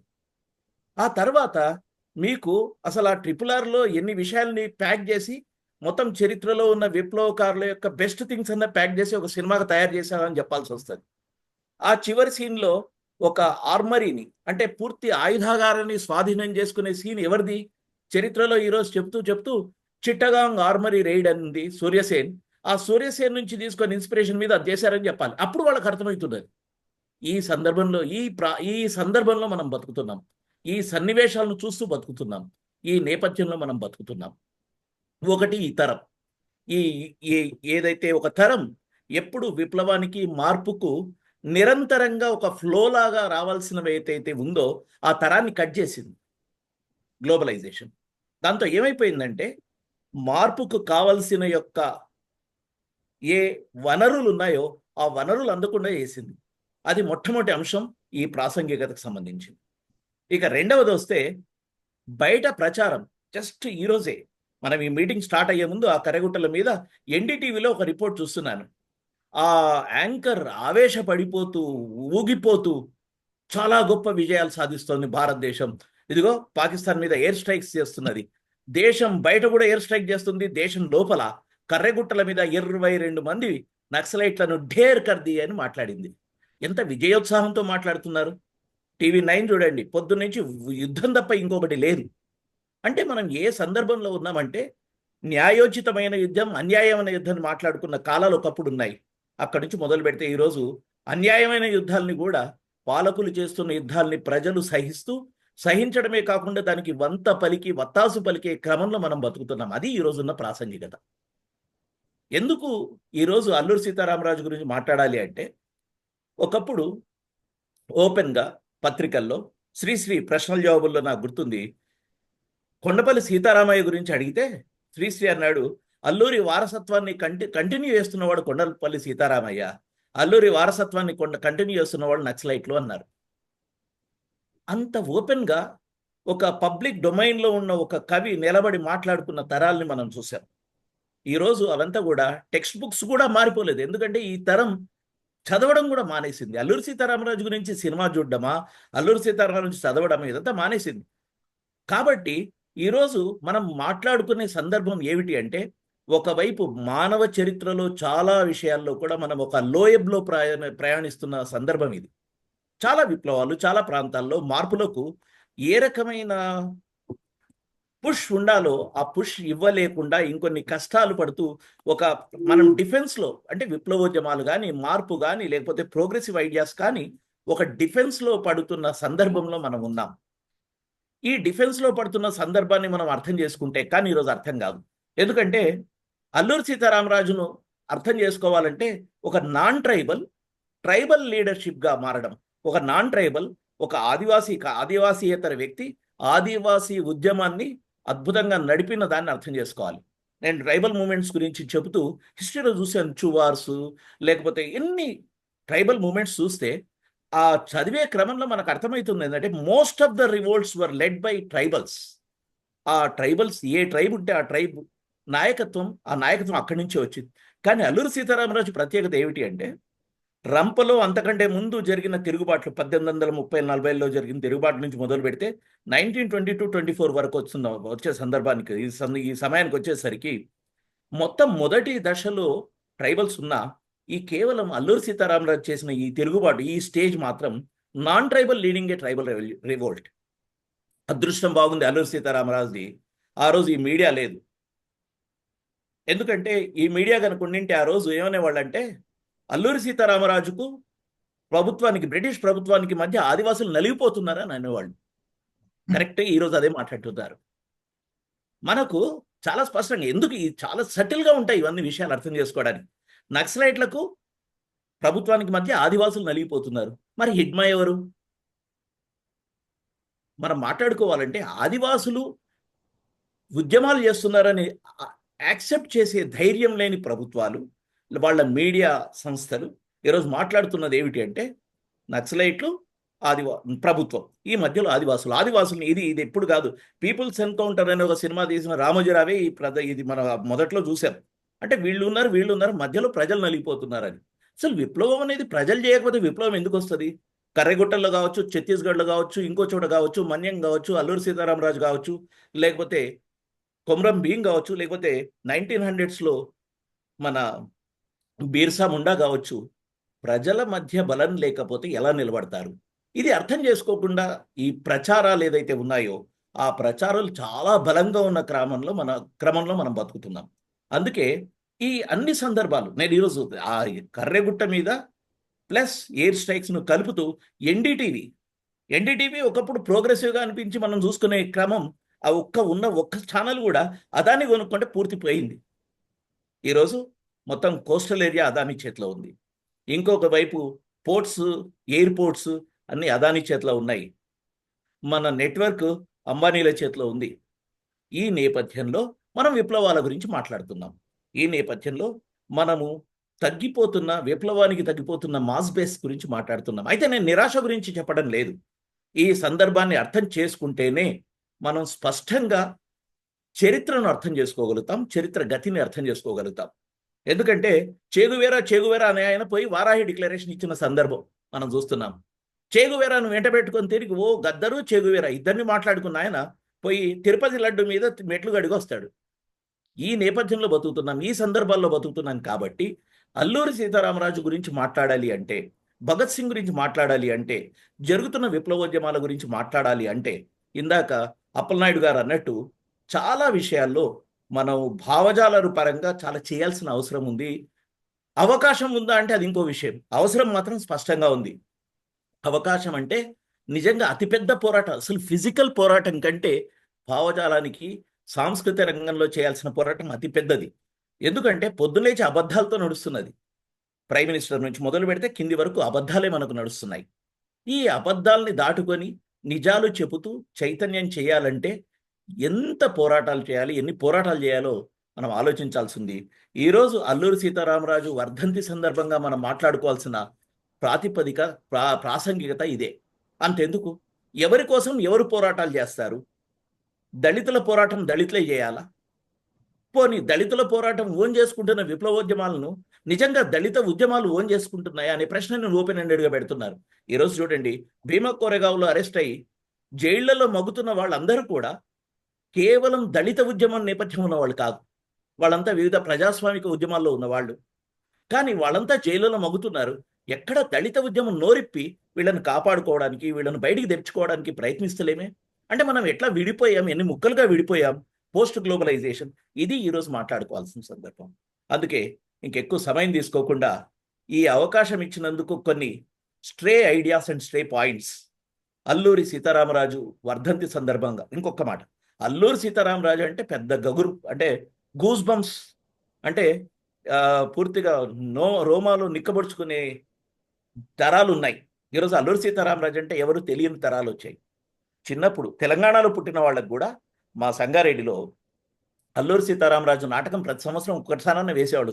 సినిమా థియేటర్లో షో క్లోజ్ చేసి local theatre group Alluri Sitaramaraju నాటకం వేసేది. ఈరోజు అల్లూరి సీతారామరాజు గురించి మాట్లాడుకోవడము, లేకపోతే పోరాటాల గురించి మాట్లాడుకోవాల్సిన సందర్భం లేకుండా పోయింది. ఇది ఒక విషాద సన్నివేశం. ఈ నేపథ్యంలోనే భావజాల పరంగా చెయ్యాల్సిన పనులు ఎన్నున్నాయనేది మనం గుర్తు తెచ్చుకుంటే తప్ప ఇదేదో నిరాశ గురించి చెప్పడం కాదు. కానీ డెఫినెట్గా we have a giant task before us. చాలా పెద్ద ఎత్తున మనం చేయాల్సిన పోరాటాలు, లేకపోతే భావజాల పరంగా ప్రచారం చేయాల్సిన విషయాలు, ఇవన్నీ మన దృష్టిలో పెట్టుకుంటే మనం అల్లూరి సీతారామరాజు, భగత్ సింగ్ ఇవన్నీ కూడా ప్రాసంగికమైన విషయాలు అవుతాయి తప్ప ఏదో జూమ్ మీటింగ్లో కొంతమంది ఒక తరం వాళ్ళు కూర్చొని మాట్లాడుకునే మీటింగ్లో మిగలకుండా ఉంటుందని భావిస్తున్నాను. ఈ అవకాశం ఇచ్చిన సామూర్తి అన్నకు ధన్యవాదాలు. మీ అందరికీ ఓపికగా విన్నందుకు థ్యాంక్స్. బాగుందండి, మంచి మంచి థ్యాంక్ యూ సూచన వాసు. చేశారు. Thank you Vasu. సరే, కొన్ని ఇబ్బందికరమైన విషయాలు ఉన్నాయి. అయినా కానీ నా ఉద్దేశం ఏంటంటే, ఈ మన గ్రూపులో 30 మంది కావచ్చు, 25 మంది కావచ్చు, ఎవరైనా కావచ్చు, బయట ఉన్న వాళ్ళు కావచ్చు, మెసేజ్ అనేది వెళ్తుంది. ప్రతిదీ కూడా ఒక మీడియా లాగా ఉంటుంది కాబట్టి ఈవెన్ యువకుల్లో కూడా వెళ్ళొచ్చు. అల్లూరి సీతారామరాజు మనకు చెప్పిన పని ఏంటంటే, ఇవాళ మీరు ఏంటంటే ఆదివాసుల సమస్యల విషయంలో గట్టిగా పోరాడమని మనకు పని వదిలిపెట్టిపోయాడు. మనం ఆ పనిలో ఉందాం. మనం ఇవాళ శాంతి చర్చలు కావాలని డిమాండ్ చేద్దాం. ఇప్పుడు ఇందాక ఇంకెవరన్నా మాట్లాడదలుచుకుంటే ఒక 5-10 నిమిషాల వరకు కంటిన్యూ చేద్దాం. లేదంటే చెప్పండి చెప్పండి చెప్పండి. ప్రశ్నలు అంటే, ఈనాడు అల్లూరి సీతారామరాజు వర్ధంతి సందర్భంగా నిర్వహించిన ఈ కార్యక్రమానికి విచ్చేసిన అందరికి కూడా విప్లవోద్యమాలు అయితే ఇందులో నేను మాట్లాడతానండి. ఓకే సార్ సుబ్రహ్మణ్యం గారు, సత్యనారాయణ గారు, శ్రీనివాస్ గారు చాలా విషయాలు చెప్పారు. మనం పరిస్థితులు గ్రహించట్లేదని. ఒక నిమిషం నన్ను మాట్లాడినివ్వండి, నన్ను పూర్తి కాకుండా మాట్లాడేట్లా. ఇప్పుడు అట్టాడు గారు, కళ్యాణ్ కుంజి గారు, ఎంఏ శ్రీనివాసన్ గారు వీరు మాట్లాడిన అన్ని విషయాలను పరిశీలించి విన్న తర్వాత నాకు ఒక డౌట్ ఏంటంటే, అంటే క్లారిఫికేషన్ అడుగుతున్నాను. ఈనాడు మనం ఎటువైపు నిలబడదాం? విప్లవోద్యమం వైపు నిలబడదామా, లేకపోతే ఎవరి వైపు నిలబడదాం? ఇది మన అందరి ముందర ఉన్నటువంటి ప్రశ్న.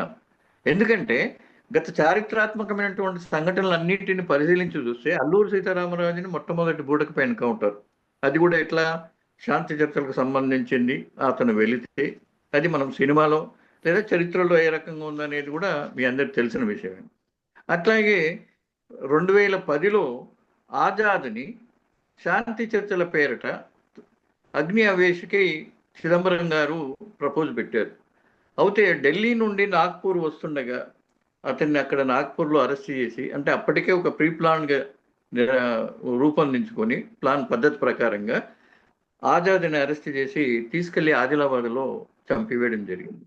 అట్లాగే 2004లో శాంతి చర్చల సందర్భంగా వచ్చినటువంటి రియాజ్ వారిని 2005లో హైదరాబాదు కాచిగూడలో అరెస్టు చేసి వారిని తీసుకెళ్ళి కరీంనగర్ కొండల్లో ఎన్కౌంటర్ చేయడం జరిగింది. అయితే ఇప్పుడు మనకు అడుగు తీసి అడుగు వేస్తే అంత మోసం, కుట్ర, దగ. శ్రీశ్రీ అన్నట్టు ముందు దగ, వెనక దగ, కుడి ఎడమల దగ. ఇది మనకు గత 1947 నుంచి ఇప్పటి వరకు అదే వర్తిస్తోంది. 1925 నుంచి 2025 వరకు ఆర్ఎస్ఎస్ నిర్వహించినటువంటి 100 తప్పులు అయిపోయాయి.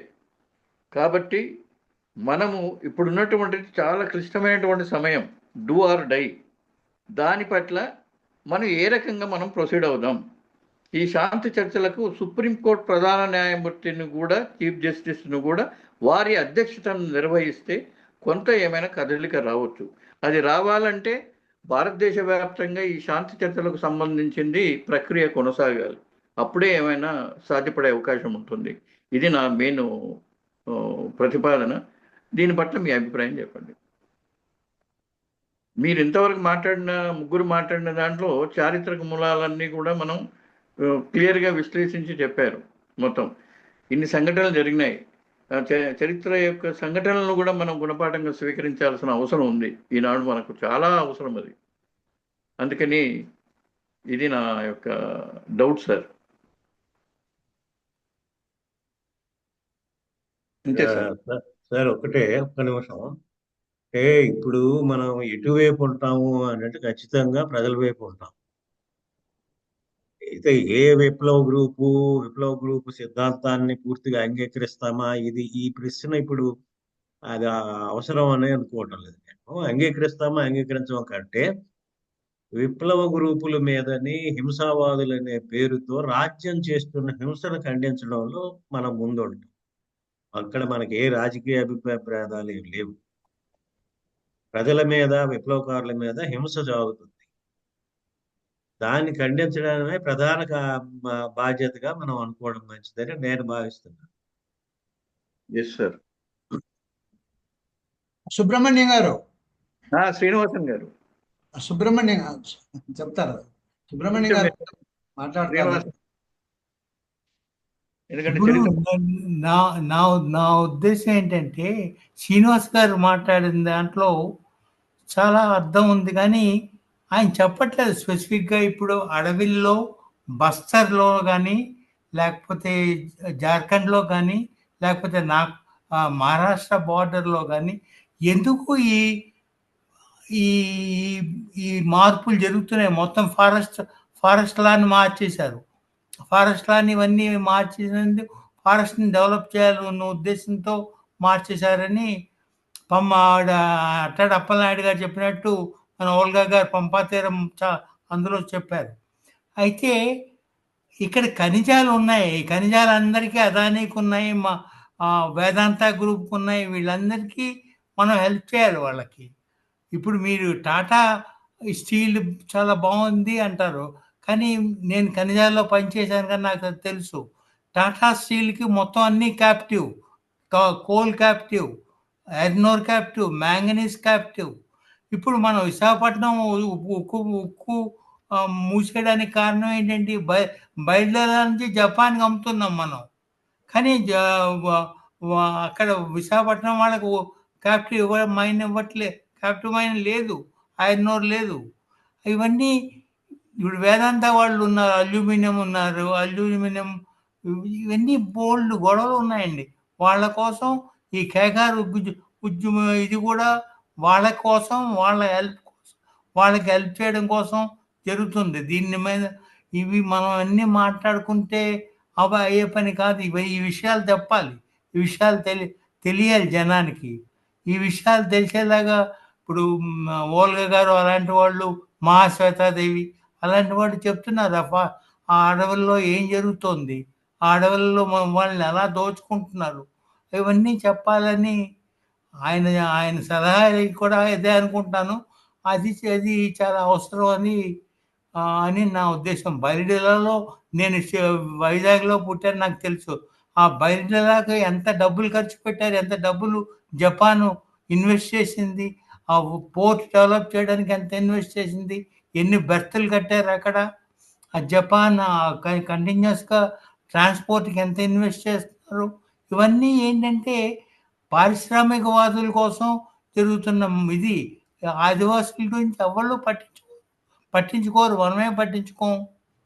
అది అంచేత మంచి మీటింగు నేను అటెండ్ అయినందుకు. కానీ ఈ ఆదివాసీల్ని రక్షించాలంటే ఇప్పుడు ఇంకొకటి ఏంటి, అరకు ఆ ఏరియాలో వేదాంత గ్రూప్ వాళ్ళు అల్యూమినియం ఒకటే కాకుండా అరకు చుట్టుపక్కలంతా బోల్డ్ ఈ మందులకు పనికొచ్చే చెట్లు ఉన్నాయి. అవన్నీ కూడా తెలుసుకోవాలి కదండి, ఎక్కడ ఉంది అది జనానికి చెప్పడానికి వీలుగా తెలుసుకోవాలి. ఇప్పుడు అల్లూరి సీతారామరాజు గారి గురించి మాట్లాడుతున్నాం, బాగానే ఉంది. కానీ అల్లూరి సీతారామరాజు వల్ల జనానికి జరిగిన లాభం ఏంటి? అది ఇప్పుడు ఆయన మనకి రాజ్యాంగం లేదని ఇవాళ మనం తెలుసుకోవడం ఏంటి? 1961లో శ్రీ గారు రాసుకున్న విశ్వనాథ శాస్త్రి గారు 6 సారా కథల్లో చెప్పారు మనకి క్లియర్గాను. అంతకుముందు ఆయన అట్లూరు పిచ్చేశ్వరరావు గారు చెప్పారు 1954లో. అసలు రాజ్యం ఉందా ఇక్కడ ఈ దేశంలో? ఎప్పుడూ లేదు. అసలు అప్పుడు స్వాతంత్రం మనకి వచ్చిందా? రాలేదు. ఎప్పుడూ రాలేదు. వాళ్ళకి వచ్చింది అంతే. సో నాకు ఛాన్స్ ఇచ్చినందుకు థ్యాంక్స్ అండి. థ్యాంక్ యూ సుబ్రహ్మణ్యం గారు. ఇప్పుడు ఇంద్రవల్లి రమేష్ గారు కూడా, ఇంద్రవల్లి అని పేరు ఉంది కాబట్టి ఆయన కూడా ఆదివాసీ జీవితాలతో సంబంధం ఉంది. ఇంద్రవల్లి స్తూప నిర్మాణం మొన్న జరిగిన సమావేశంలో కూడా ఆయన పుస్తకం రిలీజ్ చేశారు. ఒక ఫ్యూ మినిట్స్ బ్రీఫ్ గా మాట్లాడమని కోరుతున్నాను. ఏం సార్ ఎంతసేపు మాట్లాడాలా సార్? మాట్లాడండి, ఒక 5 నిమిషాలు 10 నిమిషాల్లో మాట్లాడండి. ఓకే ఓకే సరే. పెద్దలారా, మిత్రులారా, నేను అయితే ఆ గాయానికి 44 ఏళ్ళని మొన్న ఏప్రిల్ 22 జరిగిన స్తూప సమావేశం దగ్గర, స్తూపం దగ్గర మాట్లాడాము, పుస్తకం రిలీజ్ చేశాము సామూర్తి గారు చెప్పినట్టు. అయితే 5 నిమిషాలు అన్నారు కాబట్టి 5 నిమిషాల్లో కానీ లేకపోతే అలవగానే ముగిస్తాను. మరి మనం చాలా విషయాలు మాట్లాడాము. మిత్రులు కూడా అప్పలనాయుడు గారు మాట్లాడారు, వీరు వీలుంటే వీడియో పెట్టుకోండి. ఏమన్నారు? ఇది ఏం లేదు, ఇది వాళ్ళు ఒక చోట ఉంటే వాళ్ళ లేపేశారు. అందుకని మాట్లాడుతున్నా. ఇంకా ఇక్కడ ఏదో రోడ్డు పక్కన నిలబడి మాట్లాడుతున్నా. అందుకని నేను ఇంతవరకు ఆ వీడియో ఆన్ చేసిన, ఇప్పుడే వాళ్ళు పక్కకు చేసినాక ఇంకా వీడియో ఆఫ్ చేశాను. రైట్, అది. సో మొత్తం మీద అంటే మిత్రులు మాట్లాడిన విషయాలు ఏవైతే ఉన్నాయో ఒక్కొక్కటి ఒకటి అందులో పాజిటివ్ ఒకటి మాట్లాడతారు కాబట్టి బాగున్నాయి. అప్పలనాయుడు గారు మిత్రులు, తర్వాత శ్రీనివాస్ గారు మాట్లాడింది ఇవన్నీ కూడా. ఆమె మొదట నేను ఒక 5 నిమిషాలు 10 నిమిషాలు డేట్గా వచ్చినాను నేను. ఆమె ఒక మహిళ మాట్లాడింది. సో అంతా కూడా మన అల్లూరి సీతారామరాజు తలుచుకోవాలి, ఆయన ఇన్స్పిరేషన్ తీసుకోవాలి, ఆయన స్ఫూర్తిని తీసుకోవాలి, పోరాటం నడిపించాలి. అయితే అప్పలనాయుడు గారు మాట్లాడిన సంబంధించి ఒకటి అంతా మాట్లాడి లాస్ట్లో ఒక పాయింట్గా మాట్లాడారు. అదేంటంటే కొంచెం మనము ఈ రాజ్యాంగ పద్ధతిలో పోరాడుతున్నది ఇవన్నీ కూడా ఉన్నాయని. నేను మెయిన్గా అది అంతా మాట్లాడి ఏదో ముక్కగా మాట్లాడిన వారి అభిప్రాయంతో అట్లా చేశారు. దాంట్లో ఆయన అభిప్రాయం తప్పేం లేదు. నేను ప్రధానంగా మాట్లాడుతుంది ఏమంటే, అవతల ఎంత ఎక్స్ట్రీమ్లో అసలు మాకు ఇదే వద్దు, మనం పోరాడాలి అని ఒక ఎక్స్ట్రీమ్ ఎట్లుంటే, యువతల గవర్నమెంట్లో వ్యవహారాలు ఎట్లున్నాయంటే ఎక్స్ట్రీమ్గా ఏదో నామక వ్యవస్థ పరిపాలన చేయడమో, రాజ్యాంగం సరిగా నడుపుకోవడమో, అట్లా ఇరువైపు ఒక పద్ధతి. దీన్ని రెండింటినీ అర్థం చేసుకొని చేయాల్సింది ఏంటంటే, ఈ రాజ్యాంగబద్ధమైన పోరాటంలో ఎందుకు మాకు ప్లేస్ లేదు, ఈ డెమోక్రసీలో మాకు ఎందుకు ప్లేస్ లేదు అని ఆ ప్లేస్ను ఊరికే మొక్కుబడిగా మాట్లాడడం కాకుండా ఆ ప్లేస్లో నిలిచి పోరాడాల్సింది చాలా ఉంది, అది తెలుసుకోవాలి అనేది చాలా ముఖ్యమైనది నాకు అనిపించిన. తర్వాత 100 మంది అమరత్వాన్ని శత్రువే పగలగొట్టి శత్రువే పైకి లేపాల్సి వచ్చిన స్తూపం ఇంద్రవెల్లి స్తూపం అని ఒక కవిత రాసుకున్నాను నేను. 90లో వచ్చింది, రేపటి విజయగీతం అని. తల్లి ప్రసవ వేదన వృధా కాదు, నూతన శిశువు జనిస్తుంది, సూర్యాస్తమయం వృధా కాదు, సూర్యోదయం జరుగుతుంది అని కూడా రాసుకున్నాము. కాబట్టి మనము ఈ పాయింట్ను జనాలు అర్థం చేసుకోలేదు. తర్వాత వారు అన్నట్టు, డాక్టర్ గారు అన్నట్టు, దానికి బాగా కటింగ్ అయిపోయింది ఆ గ్లోబలైజేషన్ వల్ల. ఆ కటింగ్ను ఇప్పటికీ ఎట్లా కొత్త జనరేషన్కి పూరించాలా అనేది ఆలోచించుకోవాల్సిన అవసరం ఉంది, అన్ని రంగాల్లో కూడా.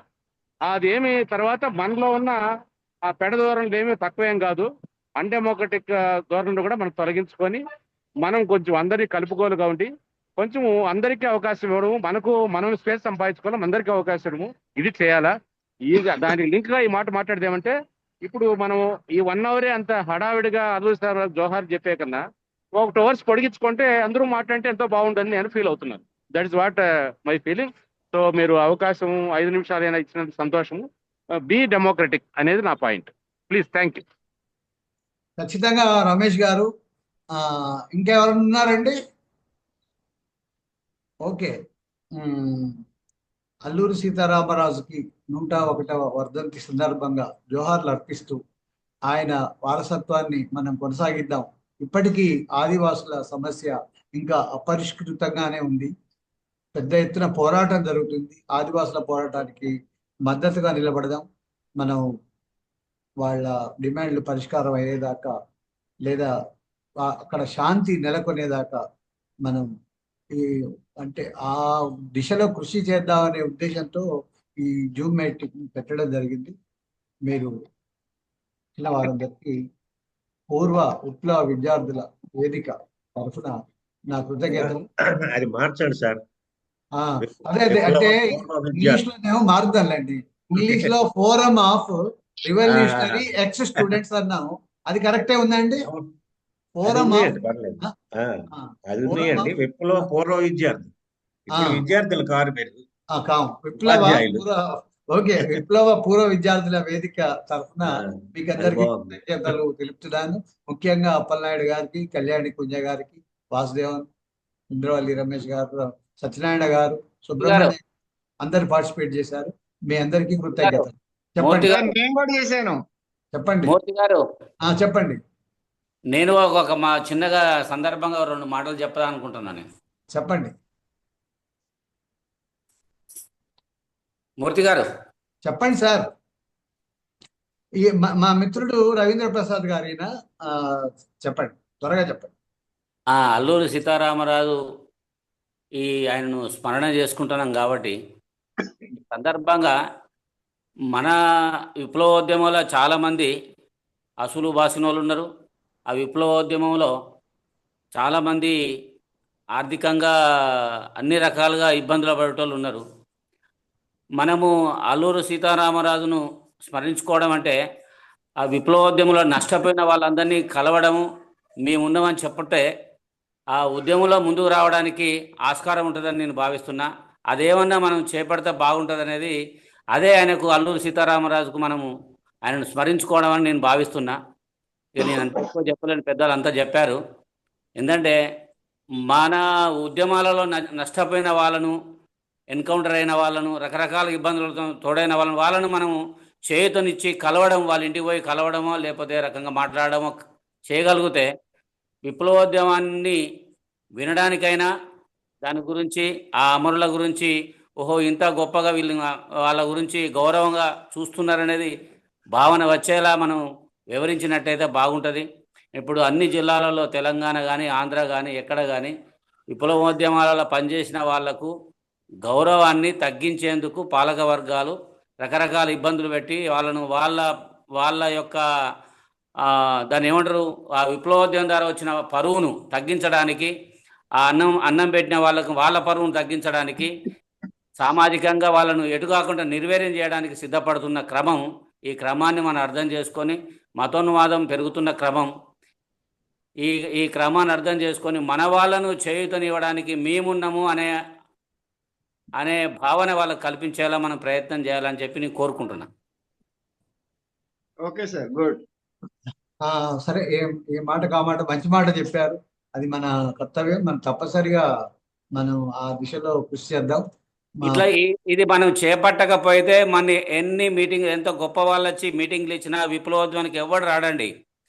మనం అందరు బాగున్నారు. ఆ విప్లవోద్యమంలో ఇబ్బందులు పడటంలో ఎక్కువ ఉన్నారు. దాన్ని ఇబ్బంది మా పిల్లలు పోయినారు, మా కుటుంబాలు ఆగమైనాయి, ఆర్థికంగా ఆగమైనాయి, పొలాలు పోయినాయి, శెలకలు పోయినాయి, అన్నం పెట్టినందుకు కూడా వాళ్ళ భూములు కూడా పోయినాయండి. అని ఇవన్నీ ఉన్నాయి. కాకపోతే మన దగ్గర ఒక చిన్నగా వాల్సి మేము ఉన్నామనే చేయుతన వాళ్ళను మనం ఆర్థికంగా ఏం చేయకున్నా పర్వాలేదు, కానీ మీకు మేము మద్దతుగా ఉన్నాం, అయ్యో మీ వాళ్ళు నష్టపోయేలు ఉద్యమంలో చేసి మేమంతా సపోర్ట్గా ఉన్నామా అని మానసికంగానే వాళ్ళకు ఒక రకమైన భావన కల్పించినట్లయితే మనకు ఆ విప్లవోద్యమం ఇప్పుడు మనం మాట్లాడుకున్నదంతా కూడా యూత్ ఇవ్వడానికి, ఇప్పుడు అంతా యూత్ అంతా ఇక్కడ వీళ్ళు పోయిన వాళ్ళు ఎవడు బాగుపడ్డాడనే ఆధారం ఉన్నది. గ్రామాలలో అన్నం పెట్టినోడు కూడా ఏం బాగలేదు వాని భూమి ఇప్పుడు ఉన్న టీఆర్ఎస్ వచ్చిన తర్వాత అన్ని భూములు గుంజేసుకునే వాళ్ళే అన్నం పెట్టిన వాళ్ళే అందరికి. మన ఇంతమంది ఉన్నారు, మా బయటకు వచ్చిన వాళ్ళు ఉన్నారు, అందరూ వాళ్ళకి ఏ రకమైన చేయుతనియలేకపోయినా దరిద్ర భావంలో ఉన్నాం మనం. ఏమన్నా అదేం చేయగలుగుతామా? మానసిక 10 మంది పోయి వాళ్ళ కుటుంబాల దగ్గర పోయి అయ్యో మీరు మాకు అన్నాలు పెట్టిండ్రు, మీరు ఇది చేసిండ్రు, ఉద్యమానికి సహకరించిండ్రు అనే భావన కల్పించే ప్రయత్నం చేయండి. మన ఉద్యమాలు చేయకున్నా పర్వాలేదండి, వాళ్ళను మనము కలిసినట్లయితే మనం ఉద్యమం చేసిన వాళ్ళమే అవుతాం. అల్లూరి సీతారామరాజును మనం స్మరించుకున్న వాళ్ళం అవుతాం. ఇప్పుడు అందరూ చాలామంది మాట్లాడగలుగుతారు, పుంకానుగా మాట్లాడతారు, కానీ ప్రాక్టికల్గా ఇప్పుడు శ్రీనివాస్ గారు మాట్లాడిన చాలా గొప్ప మాట చెప్పాడు. ఆయన యూత్ ఎందుకు రావట్లేదు అనేది ఆయనే ప్రశ్నించగలిగిండు. దాన్ని మనం ఆలోచించి తప్పకుండా ఆ లోపాన్ని మనం సవరించుకున్నట్టయితే ఉద్యమం మళ్ళీ గతంలో 85, 82, 80లో ఉన్న సిచ్యువేషన్ వస్తుంది. సిచ్యువేషన్ ఇంత ఘోరంగా నేను నా 63 ఏళ్ళ వయసులో నేను చూడలేదండి. ఇంత దుర్మార్గమైన పరిపాలనలు కానీ ఏది కానీ ఇంత మతోన్మాదం ఇంత పిచ్చరిల్లిపోవడం కానీ నా 63 ఏళ్ళ వయసులో ఇంతవరకు చూడలేదు. ఎందుకంటే మనం వాళ్ళకు చేతుని ఇవ్వట్లేదు. మనం మా గాలి మాటలు చెప్పుకున్నట్టు తిరుగుతున్నాం తప్ప ఏం మాట్లాడతలేము. 10 మంది 2, 3 మేము ఉన్నామయ్యా, మీ వెనక మేము ఉన్నాం, మేము వెనక ఉన్నాం కలిసి వచ్చినా కూడా వాళ్ళకి సంతోషం ఉంటుంది. వాళ్ళ దగ్గర ఇంత టీ పోస్తారు, ఛాయ్ పోస్తారు, కాసేపు కూర్చునే పెడతారు, మాట్లాడతారు. అది ఆ వసతి మనం ఏమైనా చేయగలుగుతామా అనేది ఆలోచించండి. అంతే, అందరం కలుద్దాం, అలాంటి వాళ్ళతో కలిసి వద్దాం. ఓకే రవీంద్ర ప్రసాద్ గారు, థ్యాంక్ యూ. Good session. మిత్రులందరికీ ధన్యవాదాలు. ప్రస్తుతానికి ముగిద్దామండి. అల్లూరి సీతారామరాజుకు జోహార్లు. మనం ఇప్పుడు ప్రస్తుతం జరుగుతున్న ఉద్యమానికి ఒక్క నిమిషం అండి, చెప్పండి. ఒక్క నిమిషం సార్, ఒక్క నిమిషం. చెప్పండి. ఇందులో ముఖ్యంగా అట్టాడు అప్పలనాయుడు గారు చెప్పినట్టు the influence of RSS, how can we struggle to bring it down. కనిపించిన వాళ్ళందరికీ ఆర్ఎస్ఎస్ వల్ల ఇంత నష్టాలు జరుగుతున్నాయి అని చెప్పాల్సిన అవసరం చాలా ఉంది. ఆర్ఎస్ఎస్ మొత్తం అసలు ఈ సిస్టంలోకి ఆర్ఎస్ఎస్ బాగా వచ్చింది, పూర్తిగా ఆర్ఎస్ఎస్ కంట్రోల్ చేస్తోంది ఇప్పుడు. అది మనం బ్రేక్అవుట్ చేయకపోతే ఈ సిస్టమ్ అంతా ఇలాగే ఉంటుంది. మతం పేరిట మన కర్మ ఇవన్నీ ఉంటాయి. అది చాలా అవసరం. That is where I appreciate Appalanaidu, because RSS influence has to be broken and out. Nobody is seriously doing that. మన వాళ్ళు కానీ ఇంకెవరైనా కూడా ఎవరు చేయట్లేదు సీరియస్గా. నా ఉద్దేశంలో ఆర్ఎస్ఎస్ని బ్రేక్ చేయకపోతే, ఆర్ఎస్ఎస్ ఇన్ఫ్లుయెన్స్ బ్రేక్ చేయకపోతే మన ఇలాగే ఉంటుంది ప్రస్తుతానికి. సుబ్రహ్మణ్యం గారి ఆందోళన న్యాయమైందే. మనం తప్పనిసరిగా కృషి చేద్దామండి. దాంట్లో పాటుగానే మనం కలుసుకున్నాం. ఇప్పుడు ఉద్యమాలు లేవు, అనేక రూపాల్లో ఉద్యమాలు, యూత్ ఉద్యమాలు లేవు, విద్యార్థి రవీంద్ర ఓకే తప్పనిసరిగా ఆ యాంగిల్లో కృషి చేద్దాం. చెప్పండి సామూర్తి గారు. ఏం లేదు, నేను లాస్ట్ లో వచ్చాను. బ్రీఫ్ నోట్ ఏదైనా సారాంశం ఏదైనా ఒకసారి తయారు చేసి పెట్టండి సార్. మొత్తం మీటింగ్ సారాంశం ఏదైనా వీడింటే పాయింట్స్ పెట్టండి తప్పనిసరిగా. ఎందుకంటే అందరికి వీడియో రికార్డింగ్ లేదా? ఉంది. మరి అయిపోయి రికార్డింగ్ నేను రేపు గ్రూప్ లో షేర్ చేస్తానులేండి. విష్ణువర్ధన్ గారు సార్ పూర్వ విప్లవ విద్యార్థి నాయకుడే. Thank you. లేట్ గా పడుతున్నాను. No issue. థ్యాంక్స్ అండి అందరికి. క్లోజ్ చేస్తున్నాను. Thank you very much.